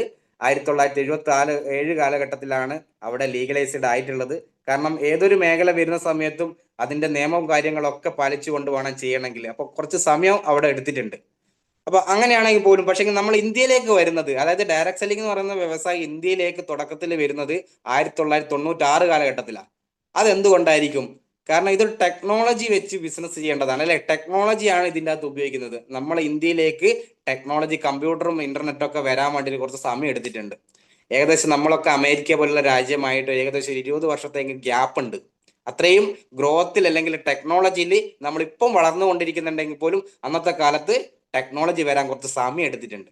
ഇന്ന് നമ്മൾ നല്ല ഫാസ്റ്റ് ആയിട്ട് തന്നെ ടെക്നോളജി നമ്മൾ ഉപയോഗിക്കുന്നുമുണ്ട്. അപ്പോൾ അങ്ങനെ വന്ന സമയത്ത് നമ്മൾ ഫസ്റ്റ് കമ്പനി, അതായത് ഇന്ത്യയിലേക്ക് വന്ന സമയത്ത് ഫസ്റ്റ് തുടങ്ങിയ കമ്പനികൾ ഓറിഫ്ലെയിമും ആംവേന്ന് പോലെ എന്ന് പറയുന്ന കമ്പനികളാണ്. അതൊക്കെ അമേരിക്കൻ കമ്പനികളായിരുന്നു. അപ്പോൾ ഇത് ഇന്ത്യയിലേക്ക് വന്ന സമയത്തും നേരത്തെ അമേരിക്കയിൽ വന്ന പോലെ തന്നെ നിയമം ഇല്ലാത്തത് കൊണ്ട് തന്നെ ഇവിടെ എന്ത് സംഭവിച്ചു എന്ന് ചോദിച്ചു കഴിഞ്ഞാൽ, നല്ല കമ്പനീന്റെ കൂടെ മോശം കമ്പനികളും പ്രവർത്തിക്കാൻ തുടങ്ങി. ആ രീതിയിലാണ് മണി ചെയിനുകൾ വരാൻ തുടങ്ങി. നമ്മൾ എപ്പോഴും നെഗറ്റീവുകളൊക്കെയാണ് ഏറ്റവും കൂടുതൽ ഇഷ്ടപ്പെടുക അല്ലെ. പോസിറ്റീവ് ഒരു കാര്യം ഉണ്ടെങ്കിൽ നെഗറ്റീവുകളാണ് ചിന്തിക്കുക. അങ്ങനെയാണെങ്കിൽ ആ ഒരു ഡയറക്ട് സെല്ലിങ്ങിന്റെ അകത്തും മണി ചെയിൻ എന്നുള്ള രീതിയിലേക്ക് പണം മാത്രം ഉപയോഗിച്ചുകൊണ്ട് ഉൽപ്പന്നമില്ലാതെ പെട്ടെന്ന് പണം ഉണ്ടാക്കുക എന്നുള്ള രീതിയിലേക്കുള്ള സിസ്റ്റം വന്നു തുടങ്ങി. അങ്ങനെ രീതിയിൽ ഗവൺമെന്റ് തലത്തിൽ ഇന്നും നിയമമില്ലാത്തതുകൊണ്ട് ഇതെങ്ങനെ പ്രവർത്തിക്കണം, എങ്ങനെ ഒരു നല്ല ഡയറക്ട് സെല്ലിംഗ് കമ്പനി കണ്ടെത്തണം എന്നുള്ളത് പോലും ഇവിടെ ഗവൺമെന്റിന് പോലും മനസ്സിലാകാത്ത സ്ഥിതി വന്ന സമയത്ത് ഇതെന്ത് ചെയ്യും, 2014 ഇത് ബാൻ ചെയ്തു. ഒരു ഡയറക്ട് സെല്ലിംഗ് കമ്പനിയും വേണ്ട. കാരണം നല്ലതിനെ തിരിച്ചറിയാൻ പറ്റുന്നില്ല. അങ്ങനെ ഇതിനെല്ലാ ട്രേഡ് യൂണിയനുകളും സംഘടിപ്പിച്ച്, കാരണം നല്ല കമ്പനിയിൽ വർക്ക് ചെയ്യുന്ന ആളുകൾക്ക് ഡയറക്ട് സെല്ലിങ്ങിന്റെ സ്കോപ്പ് അത്രയും ഉണ്ട്. മറ്റുള്ള രാജ്യങ്ങളിൽ അത്രയും വലിയ സ്കോപ്പുള്ള അല്ലെങ്കിൽ ഇത്രയും വലിയ സാധ്യതയുള്ള ഒരു വ്യവസായത്തെ നമ്മൾ ഇന്ത്യയിലേക്ക് കൊണ്ടുവന്നു കഴിഞ്ഞാൽ ഇന്ത്യയിലേക്ക് ഒരുപാട് ആളുകൾക്ക് ജോലി കിട്ടാനും ഇന്ത്യയും അതേപോലെ വികസിത രാജ്യങ്ങളാക്കി മാറ്റാൻ വേണ്ടി സഹായിക്കുന്ന ഒരു സമ്പ്രദായമാണ് ഡയറക്ട് സെല്ലിംഗ് എന്ന് പറയുന്നത്. അതുകൊണ്ട് തന്നെ എന്ത് ചെയ്തു, ഇതിന് നിയമ പോരാട്ടങ്ങളിലൂടെ അല്ലെങ്കിൽ എല്ലാ ട്രേഡ് യൂണിയനുകളും സംഘടിപ്പിച്ചുകൊണ്ട് അതിന് നിയമ പോരാട്ടം നടത്തി അല്ലെങ്കിൽ അതിനൊരു നിയമം കൊണ്ടുവരാൻ വേണ്ടിയിട്ട് തയ്യാറായി നല്ല കമ്പനിയിൽ പ്രവർത്തിക്കുന്ന ആളുകൾ. അതിന്റെ ഭാഗമായിട്ട് നമ്മൾ 2013 എന്താണ് ഒരു ഗൈഡ് ലൈൻ നമ്മുടെ കേരളത്തിലാണ് ഇറക്കിയിട്ടുള്ളത്. അങ്ങനെ 2015 ജൂലൈ 29 കേരള ഗസറ്റ് വിജ്ഞാപന രേഖയും അതുപോലെ തന്നെ 2018 അതിന്റെ മോണിറ്ററിംഗ് അതോറിറ്റി മെക്കാനിസം നിലവിൽ വന്നു. ഇപ്പോ നമുക്ക് 2025 ഫെബ്രുവരിയിലാണ് നമുക്ക് എന്ത് ചെയ്യുന്നത്, ഇത് പൂർണ്ണമായിട്ട് ഈ മേഖലക്ക് ഇന്ന് നിയമപരമായിട്ടാണ് ഈ ഒരു മേഖല മാറിക്കഴിഞ്ഞു. കാരണം ഞാൻ പറയുന്നത് വടി എടുത്തിട്ടേ ഉള്ളൂ, അടി തുടങ്ങിയിട്ടില്ല എന്ന് പറഞ്ഞ പോലെ ഇത്രയും നാള് നമ്മൾ ഇത് കൃത്യമായിട്ട് നിയമപരമായിട്ട് ഈ ഒരു മേഖല മാറിയിട്ടില്ലെങ്കിൽ ഇന്ന് പൂർണ്ണമായിട്ട് എന്ത് ചെയ്തിട്ടുണ്ട്, നിയമപരമായിട്ട് ഈ ഒരു ലീഗലായിട്ട് ഈ ഒരു വ്യവസായം മാറിക്കഴിഞ്ഞു എന്നുള്ളതാണ്. കാരണം അതാ ഞാൻ ഇനിയാണ് ഇതിന്റെ വർക്ക് തുടങ്ങുന്നത് പോലും. ഇപ്പം പല ആളുകളും പറയാറുണ്ടല്ലേ, ഇങ്ങനെ നമ്മൾ ഒരു പ്ലാനൊക്കെ പറയാൻ പോകുന്നത് ഇത് നീ ഇപ്പോഴാണോ കേൾക്കുന്നത്, ഞാൻ മുന്നേ ചെയ്തിട്ടുണ്ട്. കമ്പനി തുടങ്ങുന്ന മുന്നേ ഒക്കെ ഈ മൈലൈഫ് ചെയ്ത ആളുകളുണ്ട്. 20 വർഷം മുന്നേ ഞാൻ ഈ ബിസിനസ് തുടങ്ങിയിട്ടുണ്ട്. കമ്പനി തുടങ്ങിയ 2013 പക്ഷെ എന്നാലും ആളുകൾ പറയും ഞാൻ 20 വർഷം മുന്നേ ഈ ബിസിനസ് ചെയ്തിട്ടുണ്ട് എന്നുള്ളത്. അപ്പൊ അവര് ചെയ്ത ഏത് ബിസിനസ് ആണ് അല്ലെ, മണി ചെയിനോ അങ്ങനെ വേറെ ഏതെങ്കിലും ഒരു കച്ചവടം ചെയ്തിട്ടുള്ള ആളുകളായിരിക്കാം. അപ്പൊ ഇന്ന് നിങ്ങൾ നോക്കൂ, ഇതിന്റെ സാധ്യത എന്തുണ്ട്. നമ്മൾ ഒരു കാര്യത്തിനെ കുറിച്ച് പറയുമ്പോൾ അതിന് സാധ്യത ഉണ്ടോ എന്ന് നോക്കണം. അങ്ങനെ സാധ്യത ഉള്ള ഒരു മേഖലയാണ് ഇതൊരു വ്യവസായമായിട്ട് ഇന്ന് യൂണിവേഴ്സിറ്റിയിൽ പാഠ്യ വിഷയമാണ്. ഇന്ന് ഓൺലൈനായിട്ടും ഓഫ്ലൈൻ ആയിട്ടൊക്കെ നമ്മളെ ഡയറക്ട് സെല്ലിങ്ങിനെ കുറിച്ചുള്ള ഓൺലൈൻ BBA കോഴ്സ് ഒക്കെ നമ്മൾ എന്ത് ചെയ്യുന്നത് ഇന്ന് നിലവിൽ വന്നു കഴിഞ്ഞു എന്നുള്ളതാണ്. പിന്നെ അതേപോലെ തന്നെ ഞാൻ നേരത്തെ പറഞ്ഞ ഈ ഒരു 2018 ആഗസ്റ്റിനുള്ള ഒരു പ്രോഗ്രാമിന്റെ ഫോട്ടോസും കാര്യങ്ങളൊക്കെയാണ് കാണിക്കുന്നത്. അതുപോലെ തന്നെ എല്ലാ ട്രേഡ് യൂണിയനുകളും അതുപോലെ തന്നെ ഗസറ്റ് വിജ്ഞാന രേഖയുടെ പകർപ്പ് ഇതിൻ്റെ അകത്ത് വരുന്നുണ്ട്. നെറ്റ് സ്ലോ ആയതുകൊണ്ട് കുറച്ച് ലാഗാണ്. നമുക്ക് അന്നത്തെ സിവിൽ സപ്ലൈ മന്ത്രിയായിട്ടുള്ള P. തിലോത്തമൻ സാറ് ഫേസ്ബുക്കിൽ ഷെയർ ചെയ്തിട്ടുള്ള ഒരു എന്താണ് പോസ്റ്റാണ് ഇവിടെ കാണിച്ചത്. ഇപ്പോൾ അവിടെ തന്നെ ഉണ്ട്. ജസ്റ്റ് നിങ്ങൾക്കൊന്ന് കാര്യം നോക്കാം. അന്നത്തെ ഒരു പ്രോഗ്രാമിന്റെ ഫോട്ടോസും കാര്യങ്ങളൊക്കെ ഇവിടെ കാണിക്കാൻ പറ്റുന്നുണ്ട്. ഇത് ഞാൻ പറഞ്ഞ കഴിഞ്ഞ ഫെബ്രുവരിയിൽ 19-ാം തീയതിയിൽ വന്ന എന്താണ് അതിൻ്റെ ഒരു ഉദ്ഘാടന ചടങ്ങിൻ്റെത് ആയിട്ടുള്ള പ്രോഗ്രാമാണ് തിരുവനന്തപുരത്ത് വെച്ച് നടന്നിട്ടുള്ളത്. സ്ക്രീൻ ഒന്ന് ഷെയർ ആവാൻ കുറച്ച് സമയം എടുക്കുന്നുണ്ട്. അപ്പോൾ അന്നത്തെ നടന്ന പ്രോഗ്രാമിൻ്റെതാണ് ഈ ഒരു ഫോട്ടോസും കാര്യങ്ങളൊക്കെ ഉള്ളത്. അപ്പോൾ അത് നമുക്ക് ജസ്റ്റ് ഒന്ന് വേഗം ഒന്ന് കണക്ട് ചെയ്ത് പോവാം. അപ്പോൾ കുറച്ച് പത്ര കട്ടിങ്ങുകളൊക്കെ നമ്മൾ കണ്ടിട്ടുണ്ട്. അപ്പോൾ അത് കാണാത്ത ആൾക്ക് വേണ്ടി ജസ്റ്റ് ഒന്ന് കാണിച്ചതാണ്. അന്നത്തെ പ്രധാനപ്പെട്ട എല്ലാ പത്രങ്ങളിലും അതിന്റെ ന്യൂസും കാര്യങ്ങളൊക്കെ വന്നിട്ടുണ്ട്. അപ്പോൾ ഇതിൻ്റെ അകത്ത് പ്രധാനപ്പെട്ട ഒരു കാര്യമാണ് ABCD എന്നുള്ളതാണ്. അപ്പോൾ ഇതിന്റെ കുറച്ച്, അതായത് ഈ ബിസിനസ് ചെയ്യുന്നതിന് മുന്നേ കുറച്ച് ABCD നമ്മൾ മനസ്സിലാക്കണമല്ലോ. അതിൻ്റെ അകത്ത് ഒരു പ്രധാനപ്പെട്ട കാര്യം, ഞാൻ ആറ്റിറ്റ്യൂഡ് മാത്രമാണ് ഇപ്പോൾ സംസാരിക്കുന്നുള്ളൂ. ബാക്കിയുള്ള ഞാൻ കഴിഞ്ഞ പ്രാവശ്യം ബിലീഫ് സംസാരിച്ചിട്ടുണ്ടായിരുന്നു. അപ്പൊ മനോഭാവം, അതായത് ഈ ബിസിനസ്സിലെ മനോഭാവം മാറ്റണം എന്നുള്ളത് ഏറ്റവും പ്രധാനപ്പെട്ട കാര്യമാണ്. അതുപോലെ തന്നെ വിശ്വാസം ഉണ്ടാവാം, ബിലീഫ് ഈ ബിസിനസ്സിൽ നിങ്ങൾക്ക് തീർച്ചയായിട്ടും വേണം. അതുപോലെ തന്നെ കമ്മിറ്റ്മെന്റ്, പ്രതിബദ്ധത ഈ ബിസിനസ്സിനോട് നമുക്ക് തീർച്ചയായിട്ടും വേണം. ഇതൊരു ഡ്യൂപ്ലിക്കേറ്റഡ് ബിസിനസ് ആണ്, ഡ്യൂപ്ലിക്കേഷൻ ചെയ്യാൻ നിങ്ങൾ തയ്യാറാണെന്നുള്ളതാണ്. അങ്ങനെ കുറച്ച് കാര്യങ്ങൾ ചെയ്താൽ മാത്രമേ മൈ ലെഫ്റ്റ് ഹാൻഡ് മാർക്കറ്റിംഗ് എന്ന് പറയുന്ന ബിസിനസ്സിൽ നിങ്ങൾക്ക് വലിയ ഉയർച്ച, അല്ലെങ്കിൽ നമുക്കൊരു ഫ്ലൈറ്റ് പോകുന്നത് പോലെ നമുക്ക് പറക്കാൻ സാധിക്കണമെങ്കിൽ ഈ ഒരു കുറച്ച് കാര്യങ്ങൾ നിങ്ങളെ ജീവിതത്തിൽ നിങ്ങൾ ഈ ബിസിനസ്സിലായിട്ട് വരുന്ന സമയത്ത് മാറ്റം വരുത്തണം എന്നുള്ളതാണ് പ്രധാനപ്പെട്ട കാര്യം. അതിനകത്ത് ഞാൻ ആറ്റിറ്റ്യൂഡിനെ കുറിച്ച് മാത്രമാണ് പറയുന്നത്. ഏതൊരു കാര്യം തുടങ്ങുന്നതിന് മുന്നേ നമുക്ക് ആറ്റിറ്റ്യൂഡ് ശരിയല്ലെങ്കിൽ, നമ്മളെ മനോഭാവം മാറ്റിയില്ലെങ്കിൽ നമുക്ക് ഏതൊരു മേഖലയിലും വിജയിക്കാൻ പറ്റുന്നില്ല എന്നുള്ളതാണ്. കാരണം ഞാൻ ചെറിയൊരു കാര്യം പറയാനുള്ളത്, ഇന്ന് നമുക്കറിയാം പല ആളുകളും ഈ 2-3 തരത്തിലുള്ള ആറ്റിറ്റ്യൂഡ് അല്ലേ. നമുക്ക് നെഗറ്റീവ് ആറ്റിറ്റ്യൂഡ് ഉണ്ട്, പോസിറ്റീവ് ആറ്റിറ്റ്യൂഡ് ഉണ്ട്. എങ്ങനെയാണ് പോസിറ്റീവായിട്ട് പല ആളുകളും ചില കാര്യം പറയുമ്പോൾ എന്ത് കാര്യത്തിന് ഫസ്റ്റ് നമ്മൾ കാണുന്ന സമയത്തും അത് നെഗറ്റീവ് മാത്രം കാണുന്ന ആളുകളുണ്ട്. നിങ്ങൾക്ക് അനുഭവം ഉണ്ടോ എന്ന് അറിയില്ല. എന്ത് കാര്യമാണെങ്കിൽ എന്തെങ്കിലും കണ്ടിട്ടുണ്ടെങ്കിൽ അത് നെഗറ്റീവ് മാത്രമേ ആദ്യം നമ്മൾ അത് ചൂണ്ടിക്കാണും, അവരെ കണ്ണിൽ കാണും. അങ്ങനെയുള്ള ഒരു നെഗറ്റീവ് ആറ്റിറ്റ്യൂഡാണ്. ചില ആളുകൾ ആ നെഗറ്റീവ് എന്ത് നെഗറ്റീവ് ആണെങ്കിലും അതിൻ്റെ അകത്തൊരു പോസിറ്റീവ് കണ്ടെത്തി അത് സംസാരിക്കുന്ന ആളുകൾ ഉണ്ടാവും. അപ്പൊ ഈ ബിസിനസ്സിന് വേണ്ടത് നിങ്ങൾ പോസിറ്റീവായിട്ട് കാണാവൂ, പോസിറ്റീവായി ചിന്തിക്കാനും നിങ്ങൾക്ക് പറ്റണം എന്നുള്ളതാണ്. നിങ്ങൾക്ക് ഒരു ഗ്ലാസ് വെള്ളം കാണുന്ന സമയത്ത് അത് പകുതി വെള്ളം മാത്രമേ ഉള്ളൂ എന്ന് പറഞ്ഞ് നെഗറ്റീവ് ആക്കാം. അതൊരു നെഗറ്റീവ് വേർഡാ. എന്നാൽ മുക്കാ ഗ്ലാസ് അല്ലെങ്കിൽ ഫുൾ ഗ്ലാസ് വെള്ളം ഉണ്ട്, ഒരു കാ ഗ്ലാസ് മാത്രമല്ലേ കുറവ്, ഫുൾ ഗ്ലാസ് വെള്ളം, ഒരു ഗ്ലാസ് വെള്ളം എന്ന് പറയാൻ പറ്റണം.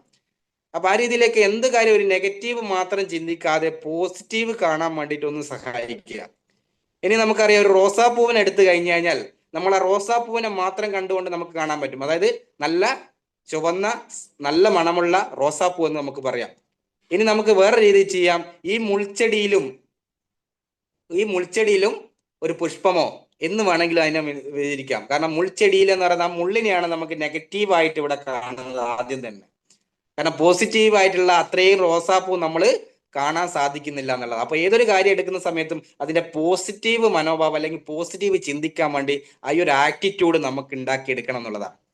ആ മനോഭാവം നമുക്ക് ഉണ്ടാക്കിയെടുക്കണം എന്നുള്ളതാണ്. പിന്നെ എന്താണ് വേണ്ടത്? ഹൈ തിങ്കിങ് ആറ്റിറ്റ്യൂഡ്, ഉയർന്ന് ചിന്തിക്കാൻ പറ്റണം എന്നുള്ളതാണ്. ഉയർന്ന് ചിന്തിക്കാൻ, നമ്മൾ എവിടെ നിൽക്കുന്നോ, നമ്മൾ ആരാണെന്നോ, നമ്മൾ എവിടെ നിന്നാണെന്നോ എന്നുള്ളതല്ല, നമ്മൾ നാളെ എവിടേക്കാവും, നമ്മൾ ആരാണെന്നുള്ളൊരു ചിന്താഗതിയിലുള്ള മാറ്റം ഉണ്ടാകണം. ഞാൻ ഇന്ന് ഒരു ഒരു ചായക്കാരന്റെ അല്ലെങ്കിൽ ഒരു കർഷകന്റെ മകനാണെന്ന് വിചാരിച്ചിട്ട് ആ വ്യക്തിക്ക് ഉയർന്ന രീതിയിൽ ചിന്തിച്ചിട്ടില്ലെങ്കിൽ എന്നും ആ ചായക്കടയിൽ മാത്രം അല്ലെങ്കിൽ ഒരു കർഷകന്റെ മകനായിട്ട് മാത്രം ജീവിച്ചു പോകും. ഉയർന്ന് ചിന്തിക്കാൻ പറ്റുന്ന ആളുകൾക്ക് മാത്രമേ ഇന്ന് ലോകത്ത് വലിയ ബിസിനസ് അല്ലെങ്കിൽ വലിയ ഉയർന്ന രീതിയിൽ എത്തിയിട്ടുള്ളൂ എന്നുള്ളതാണ്. അങ്ങനെ നിങ്ങളെ ചിന്താഗതി ഹൈ തിങ്കിങ് ആക്കി മാറ്റിയിട്ടില്ലെങ്കിൽ ഈ ബിസിനസ് നിങ്ങൾക്ക് വളർച്ച ഉണ്ടാവില്ല എന്നുള്ളതാണ്. ഓക്കെ, മറ്റേത് വേറൊരു ആറ്റിറ്റ്യൂഡാണ് നമുക്ക് ബിസിനസ് മാൻ ആറ്റിറ്റ്യൂഡ്. ഏറ്റവും പ്രധാനപ്പെട്ട ഒരു ആറ്റിറ്റ്യൂഡാണ് ബിസിനസ് മാൻ ആറ്റിറ്റ്യൂഡ്. കാരണം 5000 രൂപയുടെ പ്രൊഡക്റ്റ് എടുത്ത് വന്ന ആളുകൾക്ക് എല്ലാവർക്കും ബിസിനസ് മാൻ ആറ്റിറ്റ്യൂഡ് വരുമോ? ഒരിക്കലുമില്ല. കാരണം എന്തുകൊണ്ടാന്ന് ചോദിച്ചാൽ, ഈ ബിസിനസ്സിലേക്ക് തുടക്കത്തിൽ ഞാനും ഇതേപോലെ തന്നെയാണ് കടന്നു വന്നത്. ആ സമയത്തും ഈ രൂപത്തിൽ പ്രൊഡക്റ്റ് എടുക്കുന്ന സമയത്ത് നമുക്കുണ്ടാകുന്ന ഒരു കസ്റ്റമർ മൈൻഡാണ്. കാരണം എൻ്റെ വീട്ടിൽ പ്രൊഡക്റ്റ് എടുത്തിയ സമയത്ത് ഞാൻ ഭൃംഗരാജ് ഓയിൽ കണ്ടിട്ട് അത് മാറ്റിയെടുക്കണമെന്ന് പറഞ്ഞ വ്യക്തിയാണ്. കാരണം 10 രൂപയുടെ പാരച്യൂട്ട് ഉപയോഗിച്ച് കുളിക്കുന്ന നമ്മളോട് ഭൃംഗരാജ് ഓയിൽ തേക്കണമെന്ന് പറഞ്ഞാൽ ചിന്തിക്കാൻ പറ്റുമോ? കാരണം ഒരു ബിസിനസ്സുകാരനായിട്ട് അത് കാണാൻ പറ്റാത്ത ഒരു കസ്റ്റമറാണ്. അതേപോലെ തന്നെ നമുക്ക് ഉൽപ്പന്നം കിട്ടുന്ന സമയത്ത് പെട്ടെന്ന് വേണം അല്ലെ, നമ്മളൊരു കാര്യം പറയുന്ന സമയത്ത് സ്പോട്ടിൽ കിട്ടിയാൽ മാത്രമേ നമുക്കത് ഉപയോഗിക്കാൻ പറ്റൂ. അല്ലെങ്കിൽ നമ്മൾ എന്താ പറയാ, നമ്മളൊരു ഷോപ്പിൽ പോയി, ഞാൻ പറഞ്ഞ ബിസിനസ് മാനും അല്ലെങ്കിൽ കസ്റ്റമർ ആറ്റിറ്റ്യൂഡ് എന്താന്ന് ചോദിച്ചു കഴിഞ്ഞാല്, ഒരു കസ്റ്റമർ ആണ് ഒരു ഷോപ്പ് പോയിട്ട് ഒരു തക്കാളി വാങ്ങിക്കാൻ വേണ്ടിയിട്ട് ഒരു ഷോപ്പ് പോയിട്ട് അവിടെ തക്കാളി ഇല്ലാന്ന് വിചാരിച്ചോ, അങ്ങനെയാണ് നമ്മൾ പറയോ അവിടുന്ന്, എന്നാ ഇന്ന് തക്കാളി ഇല്ലെങ്കിൽ ഞാൻ നാളെ വാങ്ങിച്ചോളാം, നിങ്ങൾ തക്കാളി വരട്ടെ എന്ന് പറയോ? ഇല്ല, അടുത്ത ഷോപ്പ് പോയി വാങ്ങിക്കും. നമുക്ക് സമയമില്ലല്ലേ, പെട്ടെന്ന് കിട്ടണം എല്ലാ കാര്യങ്ങളും. അപ്പൊ അതേ സ്ഥാനത്ത് ഒരു ബിസിനസ്സുകാരന്റെ മനോഭാവം എന്താന്ന് ചോദിച്ചാൽ, അദ്ദേഹം ഒരു ബിൽഡിംഗ് എടുത്തിട്ട് കഴിഞ്ഞാൽ അത് നാളെ തന്നെ അവിടെ കുറെ ഷോപ്പ് ഇട്ട് വരുമാനം കിട്ടണമെന്ന് വിചാരിച്ചാൽ നടക്കുമോ? ഒരിക്കലുമില്ല. കാരണം ചിലപ്പോൾ മക്കളായിരിക്കും ചിലപ്പോൾ അവിടെ ബിസിനസ് ചെയ്യുന്നുണ്ടാവുക ആ ബിൽഡിങ്ങിലേക്ക്. നമുക്കറിയാം, ഇന്ന് ഏറ്റവും കൂടുതൽ ബിസിനസ് മാൻ ആറ്റിറ്റ്യൂഡ് പറയുന്ന സമയത്ത് ഇന്ന് അഭിമാനത്തോട് പറയാൻ പറ്റുന്ന ഒരു വ്യക്തി തന്നെയാണ് നമ്മളെ യൂസഫ് അലി എന്ന് പറയുന്നത് അല്ലെ. അദ്ദേഹത്തിന്റെ ബിസിനസ് മാൻ ആറ്റിറ്റ്യൂഡ് ഉള്ളത് കൊണ്ടാണ് ഇന്ന് ലുലു മാൾ പോലുള്ള വലിയ വ്യവസായം അദ്ദേഹത്തിനുള്ളത്. അപ്പൊ അങ്ങനെ ഉയർന്ന് ചിന്തിക്കാനും അല്ലെങ്കിൽ അതുപോലെ തന്നെ ബിസിനസ് മാൻ ആറ്റിറ്റ്യൂഡിൽ നമുക്ക് പ്രവർത്തിക്കാനും, നമ്മളൊരു കസ്റ്റമർ മൈൻഡിൽ നിന്നും കസ്റ്റമർ ആറ്റിറ്റ്യൂഡിൽ നിന്നും ഒരു ബിസിനസ് മാൻ ആറ്റിറ്റ്യൂഡിലേക്ക് മാറാൻ വേണ്ടി തയ്യാറാവും എന്നുള്ളതാണ്. ഓക്കെ, അപ്പോ ചില ആളുകൾ ഈ ബിസിനസ്സിൽ നിന്ന് പരാജയപ്പെടാൻ കുറച്ച് കാര്യങ്ങൾ നമ്മളൊന്ന് ശ്രദ്ധിക്കണം. ആ കാര്യങ്ങളും കൂടി പറഞ്ഞിട്ട് എന്ത് ചെയ്യാം, ഞാൻ ഈ ഒരു സെക്ഷൻ അവസാനിപ്പിക്കാം. എന്തായാലും നമുക്ക് സമയത്തിന്റെ ഒരു കുറച്ച് ബുദ്ധിമുട്ടുള്ളത് കൊണ്ട് തന്നെ. അപ്പൊ കാരണം ഈ ബിസിനസ്സിൽ പരാജയപ്പെടാൻ കാരണം വെച്ചാൽ ഉൽപ്പന്നങ്ങൾ വാങ്ങിച്ചുകൊണ്ട് ഒരു ബിസിനസ് മാൻ ആറ്റിറ്റ്യൂഡ് ഇല്ലാത്തത് കൊണ്ടും ഉൽപ്പന്നങ്ങൾ പെട്ടെന്ന് തീർക്കുക എന്നുള്ള ഒരു മനോഭാവം കണ്ട, ഞാൻ കൊടുത്ത 5000 റുപ്യ പെട്ടെന്ന് തന്നെ തിരിച്ചു കിട്ടണം, ഞാൻ ഇൻവെസ്റ്റ് ചെയ്ത പൈസ. കാരണം ഒരു ബിസിനസ് എന്ന് പറയുന്ന സമയത്ത് കോടികൾ ഇൻവെസ്റ്റ് ചെയ്തക്കാരന്റെ മനോഭാവത്തോടു കൂടി ഈ ബിസിനസ് കാണാൻ പറ്റണം എന്നുള്ളതാണ്. അങ്ങനെ പല ആളുകളും എന്ത് ചെയ്യും, ഈ പ്രൊഡക്റ്റ് അങ്ങ് വിറ്റ് തീർത്ത് കഴിഞ്ഞാൽ കഴിഞ്ഞില്ലേ, കച്ചവടം ക്ലിയർ ആക്കുക, അങ്ങനെ രീതി ഗിഫ്റ്റ് ആയിട്ട് ഉൽപ്പന്നങ്ങൾ കൊടുക്കുന്ന ആളുകൾ ഉണ്ടാവും. അതൊരിക്കലും ചെയ്യാൻ പാടില്ല. ഒരിക്കൽ പോലും ആർക്കും പണം വാങ്ങിക്കാതെ ഉൽപ്പന്നം കൊടുത്തു കഴിഞ്ഞാൽ ഇതിന്റെ മൂല്യം ഉണ്ടാവില്ല. അതുപോലെ തന്നെ ചെറിയ പൈസ എന്തെങ്കിലും വാങ്ങിച്ചിട്ട് കൊടുക്കും, ചെറിയ എന്തെങ്കിലും, അതായത് നമ്മളെ DP-നെക്കാട്ടും കുറച്ചൊക്കെ വാങ്ങിച്ച് കൊടുക്കുന്ന ആളുകളുണ്ട്. അങ്ങനെയും ചെയ്യാൻ പാടില്ല. പിന്നെ പല ആളുകൾ 1-2 മീറ്റിങ്ങിനൊന്ന് അറ്റൻഡ് ചെയ്തിട്ട് മാത്രം ഞാൻ ഇതെല്ലാം പഠിച്ചു എന്ന് പറഞ്ഞ് നിൽക്കുന്ന ആളുകൾ ഉണ്ടാവും. ബിസിനസ് ഞാൻ പറയുന്നത് ഇപ്പോൾ പോലും ഞാൻ പഠിച്ചിട്ടില്ല, ഞാൻ പഠിച്ചുകൊണ്ടിരിക്കുന്നേ ഉള്ളൂ. മുബീൻ മുഹമ്മദ് അടക്കം പറഞ്ഞത് ഈ ബിസിനസ് കുറിച്ചത് ഒരു 5% മാത്രമേ അദ്ദേഹം പഠിച്ചിട്ടുള്ളൂ എന്നുള്ളതാണ്. പിന്നെ നമ്മളൊക്കെ എന്തെങ്കിലും പഠിച്ചിട്ടുണ്ടോ? ഒന്നും പഠിച്ചിട്ടില്ല. അങ്ങനെയാണുള്ള ചില ആളുകൾ ഇതിൻ്റെ അത് പരാജയപ്പെടാൻ കാരണമുണ്ട്. പിന്നെ നമ്മൾ ഫോണിലൂടെയാണ് കൂടുതലും ബിസിനസ് പറയുന്നത്, അതൊരിക്കലും ചെയ്യാൻ പാടില്ല. പിന്നീടുള്ള ഏറ്റവും പ്രധാനപ്പെട്ട കാര്യമാണ് സ്വപ്നങ്ങളില്ലാത്തവർക്ക് ഈ ബിസിനസ് ചെയ്യാൻ പരാജയപ്പെടും. ആഗ്രഹങ്ങളും സ്വപ്നങ്ങളും വേണം. എന്തിനോ തിളക്കുന്ന സാമ്പാർ എന്ന് പറയുന്ന പോലെ പല ആൾക്കാരും ഈ ബിസിനസ് ചെയ്യുന്നത്. ചിലപ്പോൾ ആഗ്രഹങ്ങളും സ്വപ്നങ്ങളൊന്നും ഇല്ലാതെ ഈ ബിസിനസ്സിലേക്ക് വരുന്ന ആളുകൾക്കും ഈ ബിസിനസ് വിജയിക്കാൻ പറ്റില്ല എന്നുള്ളതാണ് പ്രധാനപ്പെട്ട കാര്യങ്ങൾ. പിന്നെ നമ്മൾ തുടക്കത്തില് നമ്മളെ കൂടെ അപ്ലൈൻ്റെ കൂടെ മാത്രം ചെയ്തു തുടങ്ങുക. കാരണം ഈ ഒരു ബിസിനസ്സിൽ മുൻ എക്സ്പീരിയൻസ് ഇല്ലാത്തത് കൊണ്ട് തന്നെ ഇതെങ്ങനെ പ്രവർത്തിക്കുന്നു, മറ്റുള്ള മേഖലയിലെ എക്സ്പീരിയൻസ് വെച്ച് ഈ ബിസിനസ്സിനെ ഒരിക്കലും കാണാതിരിക്കുക. നമ്മളെ ലീഡർ നമ്മളെ എത്ര ചിലപ്പോൾ നമ്മളെക്കാട്ടും വയസ്സിന് താഴെയാണെങ്കിലും നമ്മളെക്കാട്ട എക്സ്പീരിയൻസ് അല്ലെങ്കിൽ നമ്മളെക്കാട്ട പഠിപ്പിന് താഴെയാണെങ്കിൽ പോലും അദ്ദേഹത്തെ നമ്മൾ എന്ത് ചെയ്യണം? ബഹുമാനിക്കണം. അദ്ദേഹത്തിന് എന്ത് ചെയ്യണം? ഈ ബിസിനസ്സിലുള്ള എക്സ്പീരിയൻസ് ആണ് അദ്ദേഹം പറഞ്ഞുകൊണ്ടിരിക്കുന്നത്. അതുകൊണ്ട് അദ്ദേഹം പറയുന്ന കാര്യങ്ങൾ കൃത്യമായിട്ട് നമ്മൾ ചെയ്യാൻ തയ്യാറാവണം എന്നുള്ളതാണ് ഏറ്റവും പ്രധാനപ്പെട്ട കാര്യം. പിന്നീട് വരുന്നൊരു കാര്യമാണ് നമ്മൾ ഈ സിസ്റ്റം ഫോളോ അപ്പ് ചെയ്യുക. പലപ്പോഴും പല ആളുകളും ചോദിക്കുന്നുണ്ട് എന്താണ് സിസ്റ്റം എന്നുള്ളത്. ഈ സിസ്റ്റം ഇതാണ്. ഒന്ന്, നമ്മൾ കണ്ടിന്യൂ GTS പ്രോഗ്രാം പങ്കെടുക്കുക എന്നുള്ളതാണ്. എത്രമാത്രം ആഴ്ചയിൽ 1-2 GTS നിർബന്ധമായിട്ട് പങ്കെടുക്കണം എന്നുള്ളതാണ്. പിന്നീട് നമ്മൾ പ്രൊഡക്റ്റ് ട്രെയിനിങ്, പ്രൊഡക്റ്റിന്റെ നോളജ് വേണം. അതുകൂടാതെ FSS, ഇത് ഞാൻ ഒരു മിനി FSS മാത്രമാണ്. നമുക്ക് 1 ഡേ വരുന്ന FSS പ്രോഗ്രാമുകളിൽ നമ്മൾ കൃത്യമായിട്ട് പങ്കെടുക്കാൻ നമ്മൾ തയ്യാറാവണം എന്നുള്ളതാണ്. പിന്നീടുള്ള ഒരു കാര്യമാണ് 1 ഡേ അഡ്വാൻസ് ട്രെയിനിങ് പ്രോഗ്രാമിൽ നമ്മൾ എന്ത് ചെയ്യണം? പങ്കെടുക്കാൻ വേണ്ടി നമ്മൾ തയ്യാറാവണം എന്നുള്ളതാണ്. 2 ഡേ RTP, നമുക്ക് ഇനി വരാൻ പോകുന്ന വയനാട്ടിൽ വെച്ചിട്ടുള്ള ഒരു 2 ഡേ RTP അടുത്ത് വരാൻ പോകുന്നുണ്ട്. അതിന് അഡ്വാൻസ് കൊടുത്ത ആൾക്കാർ നിർബന്ധമായിട്ടും എന്ത് ചെയ്യണം? ആ പ്രോഗ്രാമിൽ അറ്റൻഡ് ചെയ്യാൻ വേണ്ടിയിട്ട് ശ്രമിക്കണം എന്നുള്ളതാണ്. കാരണം ഈ ഒരു ബിസിനസ്സിൽ വളരാൻ വേണ്ടിയിട്ട് സിസ്റ്റമായിട്ട് കണക്ട് ചെയ്യേണ്ട ഏറ്റവും പ്രധാനപ്പെട്ട, നിങ്ങൾ ഒഴിവാക്കാൻ പാടില്ലാത്ത പ്രോഗ്രാമുകളാണ് ഞാൻ പറയുന്നത്. ഇതിലൂടെ കടന്നാൽ മാത്രമേ നിങ്ങൾക്ക് ഈ ബിസിനസ്സിൽ വിജയിക്കാൻ പറ്റൂ എന്നുള്ളത് 100%. അപ്പൊ സിസ്റ്റം കണക്ട് ചെയ്യാൻ നിങ്ങൾ മറക്കരുത്, സിസ്റ്റം ഫോളോ അപ്പ് ചെയ്യാൻ നിങ്ങൾ മറക്കരുത്. സ്കിൽ ഡെവലപ്മെന്റ് വർക്ക്ഷോപ്പുകൾ നമ്മുടെ ടീം നടത്തും. അങ്ങനെയാണ് ഈ വർക്ക്ഷോപ്പും കാര്യങ്ങളും നിങ്ങൾ പങ്കെടുത്തുകൊണ്ട് ഇത് കൃത്യമായിട്ട് പഠിക്കാൻ തയ്യാറാകുക. പിന്നെ കോൺഫിഡൻസോടെ, പല ആളുകളുടെയും ഒരു പ്രത്യേകത, പല ആളുകളും പറയുന്നത് ഞാനും ഈ ബിസിനസ്സിൽ തുടക്കത്തിൽ വന്ന കാര്യങ്ങളാണ്, എന്നെ കൊണ്ട് ഇത് കഴിയില്ല, എനിക്കിത് പറ്റില്ല, എനിക്ക് ആൾക്കാരോട് സംസാരിക്കാൻ കഴിയില്ല എന്നുള്ളതൊക്കെ ധാരണ ഉണ്ടായിരുന്നു. പക്ഷെ നിരന്തരം ട്രെയിനിങ്ങും പ്രോഗ്രാം അറ്റൻഡ് ചെയ്തത് കൊണ്ടാണ് ഇന്ന് നിങ്ങളെ മുന്നിൽ ഇങ്ങനെ സൈഡ് ഷെയർ ചെയ്തെടുക്കുന്നത്. അതുകൊണ്ടാണ് ഇന്നേ വരെ ഒരാളെ മുഖത്ത് നോക്കി സംസാരിക്കാത്തൊരു വ്യക്തി direct selling business my life time marketing എത്തിയ സമയത്ത് ഇത്ര മാത്രം സംസാരിക്കാൻ പറ്റുന്നുണ്ടെങ്കിൽ അത് എൻ്റെ കഴിവ് കൊണ്ട് മാത്രമൊന്നല്ല. കാരണം ഈ ബിസിനസിന്റെ ഒരു പ്രത്യേകതയാണ്. ഇവിടെ നമ്മൾ ഓരോരുത്തരെയും കഴിവ് നമ്മൾ ടീം വർക്കാണ്. അതുകൊണ്ട് തന്നെ നമുക്ക് ആദ്യം സംസാരിക്കാൻ പറ്റില്ലെങ്കിലും നമ്മളെ ടീമിലൂടെ നമുക്ക് എന്ത് ചെയ്യാം? ബിസിനസ് കണ്ടെത്തും. പിന്നീട് നമ്മൾ ഈ ഒരു ട്രെയിനിങ് പ്രോഗ്രാം അറ്റൻഡ് ചെയ്ത് ഓട്ടോമാറ്റിക് നമുക്ക് കോൺഫിഡൻസ് വരും. അതുകൊണ്ടാണ് നിരന്തരം പ്രോഗ്രാമുകളും ട്രെയിനിങ് അറ്റൻഡ് ചെയ്യുക. കോൺഫിഡൻസിലൂടെ നമ്മൾ ഈ ബിസിനസ് സംസാരിക്കാൻ നിങ്ങൾ തയ്യാറാകുക.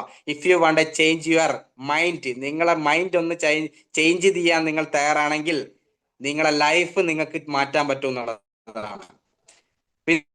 ഫോക്കസിലൂടെ വർക്ക് ചെയ്യാൻ, നമ്മൾ ഏത് മേഖലയിലാണ് വർക്ക് ചെയ്ത് ഫോക്കസ് കൊടുക്കുന്നത് ആ മേഖലയിൽ നിന്ന് മാത്രമേ വരുമാനം ഉണ്ടാക്കാൻ പറ്റൂ. നിങ്ങൾ ഈ ബിസിനസ് ചെയ്യുകയും മറ്റേതെങ്കിലും മേഖലയിലേക്കാണ് നിങ്ങൾ ഫോക്കസ് ചെയ്യുന്നതെങ്കിൽ ഒരിക്കലും ഈ ബിസിനസ് നിങ്ങൾക്ക് വരുമാനം രക്ഷപ്പെടാൻ പറ്റില്ല. കാരണം നമ്മൾ ഏതൊരു മേഖലയൊക്കെ ആയി കഴിഞ്ഞാൽ ആ മേഖലയിൽ നിന്ന് വരുമാനം കിട്ടണമെങ്കിൽ അവിടെ ഫോക്കസ് ചെയ്ത് നിന്നുകൊണ്ട് വർക്ക് ചെയ്യാൻ സാധിക്കണം. ഒരു 4-5 വർഷം കമ്മിറ്റ്മെന്റ് ആയിട്ട് ഈ ബിസിനസ് നിങ്ങൾ ചെയ്യാൻ തയ്യാറാണെങ്കിൽ, ഫോക്കസോട് കൂടി നിങ്ങൾ ചെയ്യാൻ തയ്യാറാണെങ്കിൽ നിങ്ങൾക്ക് ജീവിതത്തിൽ വിജയിക്കാൻ പറ്റും. പിന്നെ പല ആളുകളും പ്രശ്നമാണ്, എത്ര പഠിച്ചാലും എത്ര കണ്ടാലും പിന്നെയും സംശയങ്ങൾ മാത്രമുള്ള ആളുകൾ. എന്തിനും സംശയം. ലീഡേഴ്സിനെ സംശയമായിരിക്കും, പ്രൊഡക്റ്റിനെ സംശയമായിരിക്കും. എത്ര പഠിച്ചു കഴിഞ്ഞാൽ എത്ര ഉപയോഗിച്ച് കഴിഞ്ഞാലും പിന്നെ സംശയം പറയുന്ന ആളുകൾ. എന്തിനും സംശയ, ഇത് പറ്റുമോ, അല്ലെ അതേ പറ്റുമോ, ഇതെന്തെങ്കിലും പറ്റുമോ, അല്ലെങ്കിൽ എൻ്റെ ഇത് കാണുന്നില്ല ബീവി കാണുന്നില്ല എന്നൊക്കെ ഒരു ഡൗട്ടുകൾ ഇങ്ങനെ പറഞ്ഞുകൊണ്ടിരിക്കും. അപ്പൊ നിങ്ങൾ മനസ്സിലാക്കേണ്ടത് വിശ്വാസത്തെ കൂടി, അതായത് 100% ബ്ലൈൻഡ് ബിലീഫ് എന്ന് പറയും. ഞാൻ എൻ്റെ ലീഡർ പറയുന്നത് 100% വിശ്വസിച്ചാണ് ഈ ബിസിനസ് ചെയ്യുന്നത്. ചിലപ്പോൾ കിണറ്റിൽ ചാടാൻ പറഞ്ഞു കഴിഞ്ഞാൽ ചിലപ്പോൾ കിണറ്റിൽ ചാടും. എന്തുകൊണ്ടാന്ന് ചോദിച്ചാൽ ചാടി കഴിഞ്ഞിട്ടേ ചോദിക്കും. ചിലപ്പോൾ അവിടെ എനിക്കൊരു ഡിസ്ട്രിബ്യൂട്ടർ ഉണ്ടാവും, ചിലപ്പോൾ അവിടെ ഉണ്ടാവും, ചിലപ്പോൾ കിണറ്റിലായിരിക്കും ഉണ്ടാവുക. അപ്പൊ അത് ഫോളോ അപ്പ് ചെയ്യാൻ വേണ്ടിയിട്ടായിരിക്കും ചിലപ്പോൾ എൻ്റെ ലീഡർ ചാടാൻ വേണ്ടിയിട്ടുണ്ടാവുക. പക്ഷെ ഞാൻ ചാടും. അതാണ് എൻ്റെ വിശ്വാസം. ആ രീതിയിലേക്ക് നിങ്ങൾക്ക് ഈ വിശ്വാസത്തോടെയും ഭയമില്ലാതെയും ചെയ്യാൻ പറ്റിക്കഴിഞ്ഞാൽ മാത്രമേ നിങ്ങൾക്ക് വലിയ വളരെ ഉണ്ടാവും. കാരണം ഒരു ബിസിനസ്സുകാരൻ ആ രീതി തന്നെയാണ്. വലിയ ഇൻവെസ്റ്റ്മെന്റ് ചെയ്തിട്ട് ചെയ്യുന്ന ബിസിനസ്സുകാരൻ നിങ്ങൾ കണ്ടിട്ടുണ്ടോ? അദ്ദേഹത്തിന് രാവും പകലും ഉറക്കില്ലാതെ അദ്ദേഹം ആ ബിസിനസ്സിന് വേണ്ടിയിട്ട് ഒരു ഡൗട്ടും ഇല്ലാതെ അദ്ദേഹത്തിന് വേണ്ടി അദ്ദേഹം പ്രവർത്തിക്കുന്നുള്ളതാണ്. അതേ രൂപത്തിൽ നിങ്ങൾ ഇവിടെ പ്രവർത്തിക്കാൻ പറ്റണം. മൂന്നാമത് പ്രധാനപ്പെട്ട ഒരു കാര്യമാണ് കൺഫേർട്ട് സോൺ ഉപയോഗിക്കുക, ഒഴിവാക്കുക എന്നുള്ളത്. ഇന്ന് ഞാൻ ഈ പ്ലാൻ പ്രസന്റേഷൻ പറയുന്നത്, അല്ലെങ്കിൽ ഈ ഒരു അവസരം നിങ്ങളോട് ഷെയർ ചെയ്യുന്നത്, ഞാൻ പത്തനംതിട്ട ജില്ലയിൽ നിന്നാണ്. എൻ്റെ നാട് കോഴിക്കോടാണ്, തൊട്ടിൽപ്പാലാണ്, എന്നെ അറിയുന്ന ആൾക്കാരാണ്. പക്ഷെ ഞാൻ വീട്ടിലിരിക്കാണ്ട് ഇന്ന് ഇവിടെ വന്നിരിക്കാൻ കാരണം ഈ ബിസിനസിന്റെ വലിപ്പമാണ്. കാരണം നമ്മളൊക്കെ അറിയാം, ഒരു മുട്ട അകത്തുനിന്ന് പൊട്ടിക്കഴിഞ്ഞാൽ മാത്രമേ ജീവൻ ഉണ്ടാവും, പുറത്തുനിന്ന് പൊട്ടിയാൽ അത് ഒരു ഓംപ്ലേറ്റ് ആയിട്ട് മാറും. അപ്പൊ നമ്മളൊക്കെ ഉള്ളിൽ നിന്നൊന്ന് പൊട്ടിത്തെറിച്ച് ഈ ബിസിനസിന്റെ സാധ്യത മനസ്സിലാക്കി നിങ്ങളൊന്ന് പുറത്തിറങ്ങാൻ തയ്യാറാവണം എന്നുള്ളതാണ്. പല ആളുകളും വീട്ടിലിരുന്നിട്ട് ലക്ഷങ്ങൾ ഉണ്ടാക്കാന്ന് വിചാരിച്ചാണെന്നാൽ നടക്കൂല. ഒരു ബിസിനസ്സുകാരനെ പോലെ ചിന്തിക്കാനും പ്രവർത്തിക്കാനും നിങ്ങൾ തയ്യാറായി കഴിഞ്ഞാൽ മാത്രമേ ഈ ബിസിനസ്സിൽ രക്ഷപ്പെടൂ. അങ്ങനെ കംഫർട്ട് സോൺ ഒഴിവാക്കി ഈ ബിസിനസ്സിലേക്ക് വളരാൻ വേണ്ടി ശ്രമിക്കുക എന്നുള്ളതാണ് ഏറ്റവും പ്രധാനപ്പെട്ട ബേസിക് ആയിട്ടുള്ള കുറച്ച് കാര്യങ്ങൾ കൊണ്ട് ഞാനൊന്ന് പറഞ്ഞാൽ, റീറ്റെയിലിംഗ് ആൻഡ് റെക്കമെൻഡേഷൻ. അതായത് ബ്ലഡ് ആൻഡ് ബ്രീത്ത് എന്ന് പറയും. ഈ ഒരു ഇൻഡസ്ട്രിയിൽ ഏറ്റവും കൂടുതൽ ബ്ലഡ് ആൻഡ് ബ്രീത്ത് എന്ന് അറിയപ്പെടുന്ന ഒരു സംഗതിയാണ് നമ്മൾ റീറ്റെയിലിംഗ് എന്ന് പറയുന്നത്. അങ്ങനെ റീറ്റെയിലും റെക്കമെൻഡേഷനിലൂടെയാണ് ഈ ബിസിനസ് തീർച്ചയായിട്ടും നിങ്ങൾ ചെയ്യേണ്ടത്. റീറ്റെയിൽ ചെയ്യുന്ന ഒരു വ്യക്തിക്ക് ഈ ബിസിനസ്സിൽ വലിയ ഗ്രോത്തിലേക്ക് പോകും. കാരണം ഉൽപ്പന്നങ്ങൾ മറ്റുള്ളവർക്ക് കൊടുക്കുന്ന സമയത്ത് അതിന്റെ റിസൾട്ട് കിട്ടും, അതിലൂടെ നമുക്ക് ഡിസ്ട്രിബ്യൂട്ടറാക്കി മാറ്റാൻ പറ്റും. അങ്ങനെ നിർബന്ധമായിട്ടും നിങ്ങളെ ഉൽപ്പന്നങ്ങൾ എന്ത് ചെയ്യണം, വാങ്ങിച്ച് മറ്റുള്ള റെക്കമെൻഡേഷൻ ചെയ്യാൻ തയ്യാറാണ്. Customer is the king. നമ്മുടെ കിങ് ആണ്, രാജാവാണ് ആര്, കസ്റ്റമർ. അപ്പൊ അവരെ രീതിയിൽ, ആ രീതിയിലേക്ക് കണ്ടുകൊണ്ട് നമ്മൾ എന്ത് ചെയ്യണം, അവരെ മുന്നിലെത്താൻ വേണ്ടിയിട്ട്. പിന്നെ അതേപോലെ തന്നെ വേറെ എന്താണ്, ഒരു മിനിമം നമ്മളെ സ്റ്റോക്ക്, നമ്മളൊരു ബിസിനസ്സുകാരനായിട്ട് മാറണമെങ്കിൽ, സത്യം പറഞ്ഞാൽ ഞാൻ ഈ ബിസിനസ്സിലേക്ക് 5000 രൂപയുടെ പ്രൊഡക്റ്റ് എടുത്ത സമയത്ത് എനിക്കൊരു ചൂടും ഇല്ലായിരുന്നു. കാരണം അത് കട്ടിന്റെ അടിയിൽ വെക്കും, അല്ലെങ്കിൽ കുറച്ച് ഉൽപ്പന്നങ്ങൾ ഉപയോഗിക്കും എന്നുള്ളൊരു മൈൻഡ് സെറ്റ് വരും. ഒരു 10,000 ടു 25,000 രൂപയുടെ സ്റ്റോക്ക് എങ്കിലും മിനിമം നിങ്ങളുടെ കയ്യിൽ വെച്ചിരിക്കണം. എന്നാൽ മാത്രമേ ബിസിനസ് ആയിട്ട് നിങ്ങൾക്ക് ഇത് കൊണ്ടുപോകാൻ പറ്റൂ എന്നുള്ളതാണ്. പിന്നെ എന്താണ്, ഈ ഒരു ബിസിനസ് ട്രഡീഷണൽ മാർക്കറ്റിലെ പോലെ തന്നെ ചിന്തിച്ചുകൊണ്ട് നമ്മൾ ഈ ബിസിനസ് ചെയ്യാൻ തയ്യാറാണോ എന്നുള്ളതാണ്. അതുപോലെ തന്നെ നമ്മളെ കുടുംബക്കാരെയും റിലേറ്റീവിനെയും ഒക്കെ ഫ്രണ്ട്സിനും ഒക്കെ ഈ ഒരു അവസരം നമ്മൾ എന്ത് ചെയ്യണം, കൊടുത്തുകൊണ്ടേയിരിക്കണം. പിന്നെ എന്താണ്, നമ്മൾ പർച്ചേസിങ് ഹാബിറ്റ് മാറ്റണം. അതായത് നമ്മൾ സാധനങ്ങൾ, ഉൽപ്പന്നം വാങ്ങിക്കുന്നതായിട്ടുള്ള ഹാബിറ്റ് നമ്മൾ ഉണ്ടാക്കാൻ വേണ്ടി നമ്മൾ ശ്രമിക്കണം. അതുപോലെ തന്നെ നമ്മൾ ഉൽപ്പന്നത്തിനെ കുറിച്ച് പറയുന്ന സമയത്ത് വളരെ എക്സൈറ്റ്മെന്റ് ആയിട്ട് നമുക്ക് സംസാരിക്കാൻ പറ്റണം. വളരെ എക്സൈറ്റ്മെന്റ് ആണ് നമ്മൾക്ക് പറയുന്ന സമയത്ത്. ഞാൻ 95-നെ പറ്റി പറയുമ്പോൾ, ചാമ്പി തൈലത്തിനെ പറ്റി പറയുമ്പോൾ ഭയങ്കര എക്സൈറ്റ്മെന്റ് ആയിരിക്കും. ഞാൻ ലിവഗൈനെ പറ്റി പറയുമ്പോൾ ഭയങ്കര എക്സൈറ്റ്മെന്റ് ആയിരിക്കും. കാരണം ഞാൻ ഈ ബിസിനസ്സിലേക്ക് വരുമ്പോൾ ലിവഗൈ എന്ന് പറഞ്ഞ പ്രൊഡക്റ്റ് ഉപയോഗിച്ചിട്ടാണ് എനിക്ക് റിസൾട്ട് കിട്ടിയിട്ടുള്ളത്. അതുകൊണ്ട് നമ്മൾ പറയുന്ന പ്രൊഡക്റ്റിന്റെ അകത്ത് വളരെ എക്സൈറ്റ്മെന്റോട് കൂടി സംസാരിക്കാൻ പറ്റണം എന്നുള്ളതാണ്. പിന്നെ നമ്മൾ ചെയ്യാൻ പാടില്ലാത്ത കുറച്ച് കാര്യങ്ങളുണ്ട്. ഞാൻ നേരത്തെ പറഞ്ഞ നെഗറ്റീവ് വേർഡ്സ് ഉപയോഗിക്കാൻ പാടില്ല. അതായത് പല ആളുകളും നെഗറ്റീവ് പറയുന്നത്, അതായത് നമ്മളെ കഫ്നിൽ ഉപയോഗിച്ചിട്ട് നല്ലതാണോ ചോദിച്ചാൽ ചിലപ്പോ എന്തെങ്കിലും പറ്റിയാൽ ഒന്നും അറിയില്ല, നമ്മൾ ഉപയോഗിച്ച് നോക്ക്. അപ്പൊ പോസിറ്റീവിന്റെ കൂടെ ചിലപ്പോൾ നെഗറ്റീവ് അങ്ങ് പറയും. അപ്പൊ നെഗറ്റീവ് വേർഡ്സ് നമ്മൾ ഒരിക്കലും ഈ ബിസിനസ്സിൽ ഉപയോഗിക്കാൻ പാടില്ല എന്നുള്ളതാണ്. പിന്നെ രണ്ടാമത്തെ ഏറ്റവും പ്രധാനപ്പെട്ടത്, പബ്ലിക് പ്ലേസിൽ ബിസിനസ് പറയാൻ പാടില്ല. പല ആൾക്കാർ എന്താ ചെയ്യുക, നമ്മൾ ബസ് സ്റ്റോപ്പിൽ ഉണ്ടെങ്കിൽ നമ്മൾ ടിക്കറ്റിന്റെ ബാക്ക് എടുത്തു വെച്ചിട്ട് അങ്ങ് സംസാരിക്കും അല്ലെ. നിങ്ങളെ ഒരു ഭാഗത്ത് ഓർഗനൈസേഷൻ വന്നിട്ട് ഒരാള്, ഓർഗനൈസേഷൻ 2 ഒരാള് അല്ലെ. അങ്ങനെ ചിലപ്പോൾ മരിച്ച വീട്ടിൽ പോയാലും കല്യാണ വീട്ടിൽ പോയി കഴിഞ്ഞാലും ഒക്കെ ബിസിനസ്സാ. അങ്ങനെയുള്ള ആളുകൾ പറയും, എടോ മോനെ ആളെ പിടിക്കുന്ന ആള് വരുന്നുണ്ട് ഓടിക്കോ എന്ന് പറയും അല്ലെ. നമ്മളോട് പല സുഹൃത്തുക്കളും നമ്മളെ കാണാൻ പോലും നിൽക്കൂല. പല ആളുകളും സ്വഭാവം ഇതാണ്. കാരണം ഡയറക്ട് സെല്ലിങ് ചെയ്യുന്നെന്ന് പറയുന്ന സമയത്ത് ഈ ഒരു മെന്റാലിറ്റിയിലാണ് ആളുകൾ കാണുന്നത്. അപ്പൊ ആ രീതിയിലേക്ക് പറയാതിരിക്കുക എന്നുള്ളതാണ് use the public place business. അതുപോലെ തന്നെ എന്ത് ചെയ്യാണ്,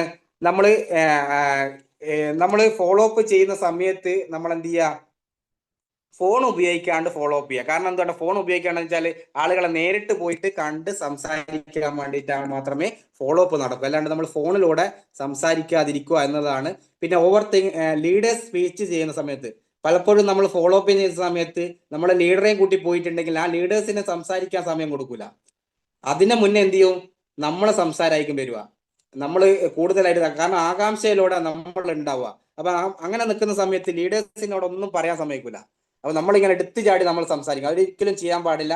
ലീഡേഴ്സിന്റെ കൂട്ടി വന്നു കഴിഞ്ഞാൽ നമ്മൾ അവരെ പോലെ തന്നെ കേട്ടിരിക്കാൻ വേണ്ടി തയ്യാറാവുക. അടുത്തിരുന്ന് കൃത്യമായിട്ട് കേൾക്കുക അവർ പറയുന്നത് എന്തൊക്കെയാണ്. അപ്പൊ ലാസ്റ്റ് മാത്രം അവർ സംസാരിച്ച് ലാസ്റ്റ് മാത്രം നമ്മൾ സംസാരിക്കാൻ തയ്യാറാവുക. ലീഡേഴ്സിനെയും കൂട്ടി പോകുമ്പോൾ ഓവർ ടൈം ചെയ്ത് സംസാരിക്കാതിരിക്കുക എന്നുള്ളതാണ് ഏറ്റവും പ്രധാനപ്പെട്ട. പിന്നെ കുറച്ച് പ്രധാനപ്പെട്ട കാര്യങ്ങളൊക്കെയാണ് വേണിംഗ് ഇൻഫർമേഷൻ. അതായത് തെറ്റായിട്ടുള്ള സന്ദേശങ്ങൾ ആർക്കും കൊടുക്കാതിരിക്കുക. പിന്നെ തുടക്കത്തിൽ ഒന്ന് ഒറ്റയ്ക്ക് പോയി പ്ലാന് പറയാണ്ട് നമ്മൾ ടീം ഒന്ന് രണ്ട് ആളുകൾ കൂടിയിട്ട് തന്നെ പ്ലാന് പറഞ്ഞ് പഠിക്കുക. കാരണം അവർ പ്ലാന് പറയുന്ന സമയത്ത് നമ്മൾ കൂടുതൽ പഠിക്കാൻ പറ്റും എന്നുള്ളതാണ്. കമന്റുകൾ വേണമെങ്കിൽ കമന്റുകൾ തെറ്റായ കമന്റുകളൊക്കെ ഒന്ന് പറയാണ്ടിരിക്കുക. പിന്നെ അതുപോലെ തന്നെ എന്താണ് പിന്നെ പ്രൂഫ് വെച്ച് സംസാരിക്കുക. കാരണം നമ്മൾ കാര്യങ്ങൾ പറയുന്ന സമയത്ത് എന്തെങ്കിലും കളവ് പറഞ്ഞിട്ട് നമ്മൾ എന്ത് ചെയ്യാൻ സെയിൽസ് ക്ലോസ് ചെയ്യാൻ വേണ്ടി ശ്രമിക്കരുത് എന്നുള്ളതാണ് പ്രധാനപ്പെട്ട കാര്യങ്ങൾ. പിന്നെ നമ്മൾ ടീമിനോടും നമ്മൾ അപ്ലൈനോടും എന്ത് ചെയ്യുക, ദേഷ്യം പിടിച്ചുകൊണ്ട് സംസാരിക്കാതിരിക്കുക. ആ രീതിയിലുള്ള കുറച്ച് കാര്യങ്ങളൊക്കെ പ്രധാനപ്പെട്ട ശ്രദ്ധിക്കേണ്ട കാര്യങ്ങളൊക്കെയാണ്. പിന്നെ അതുപോലെ തന്നെ നല്ല എന്താണ് ഹോപ്പോട് കൂടിയിട്ട് വിശ്വാസത്തോട് കൂടി പ്രവർത്തിക്കാൻ വേണ്ടി തയ്യാറാകുക എന്നുള്ളതാണ്. പിന്നെ നിങ്ങളൊരു സുഹൃത്താണെങ്കിൽ പോലും, നിങ്ങൾ അപ്ലൈന് ചിലപ്പോൾ നിങ്ങളൊരു സുഹൃത്തായിരിക്കും, എന്നാൽ പോലും അദ്ദേഹത്തെ റെസ്പെക്ട് ചെയ്യാൻ നിങ്ങൾ റെസ്പെക്ട് ചെയ്യാതിരിക്കരുത്. അപ്പോൾ അടുത്ത സുഹൃത്താണെങ്കിൽ പോലും ബിസിനസ്സിൽ വരുന്ന സമയത്ത് അദ്ദേഹത്തെ റെസ്പെക്ട് ചെയ്യാൻ വേണ്ടി നിങ്ങൾ ശ്രമിക്കുക എന്നുള്ളതാണ്. ഇനി നിങ്ങൾ ചെയ്യേണ്ട കാര്യങ്ങൾ നിങ്ങളെ ടീമിനെയും നിങ്ങളെ അപ്ലൈനെയും റെസ്പെക്ട് ചെയ്യാൻ നിങ്ങൾ പഠിക്കുക എന്നുള്ളതാണ്. ബഹുമാനിക്കാൻ പഠിക്കുക. പരസ്പരം ബഹുമാനിക്കാൻ വേണ്ടി നിങ്ങൾ ഈ ബിസിനസ് പഠിക്കണം. അപ്പം സ്നേഹിച്ചുകൊണ്ട് ഈ ബിസിനസ് ചെയ്യണം എന്നുള്ളതാണ്. എപ്പോഴും സ്നേഹിച്ചുകൊണ്ട് മാത്രമേ ഈ ബിസിനസ് ചെയ്യാൻ പാടുള്ളൂ. കാരണം അല്ലെങ്കിൽ എന്ത് ചെയ്യണം, നമുക്കൊരു എന്താണ് ഞാൻ പറയും എപ്പോഴും ഒരു എന്താ എന്ത് പറയും, നമുക്കൊരു ഇഷ്ടത്തോട് ചെയ്യുന്ന സമയത്ത് മാത്രമേ അതിനൊരു എന്താ ഒരു പ്രശ്നം ഉണ്ടാവില്ല ചെയ്യാൻ വേണ്ടിയിട്ട്. ഇഷ്ടമില്ലാത്തൊരു കാര്യം ചെയ്യുന്ന സമയത്ത് എന്താവും, നമുക്കൊരു ബുദ്ധിമുട്ടാവും. ഒരു അമ്മ കുഞ്ഞിനെ എടുക്കുന്ന സമയത്ത് അത് എത്ര വെയിറ്റ് ആയി കഴിഞ്ഞാലും പ്രശ്നമില്ല. പക്ഷെങ്കിൽ ഒരു അമ്മിക്കല്ലാണ് എടുത്ത് നിൽക്കുന്നെങ്കിൽ ഒരു 5 മിനിറ്റ് കഴിയുമ്പോൾ താഴെ ഇടാൻ തോന്നും. അപ്പൊ ഒരമ്മ ഒരു കുഞ്ഞിനെ എടുക്കുന്നത് പോലെ ഈ ബിസിനസ്സിന് നിങ്ങൾ താലോലിക്കാൻ ഇഷ്ടപ്പെടാനും തയ്യാറാവണം എന്നുള്ളതാണ് ഏറ്റവും പ്രധാനപ്പെട്ട കാര്യങ്ങൾ. പിന്നെ എനർജിയോടുകൂടി കോൺഫിഡൻസോടുകൂടി സംസാരിക്കാൻ പറ്റണം.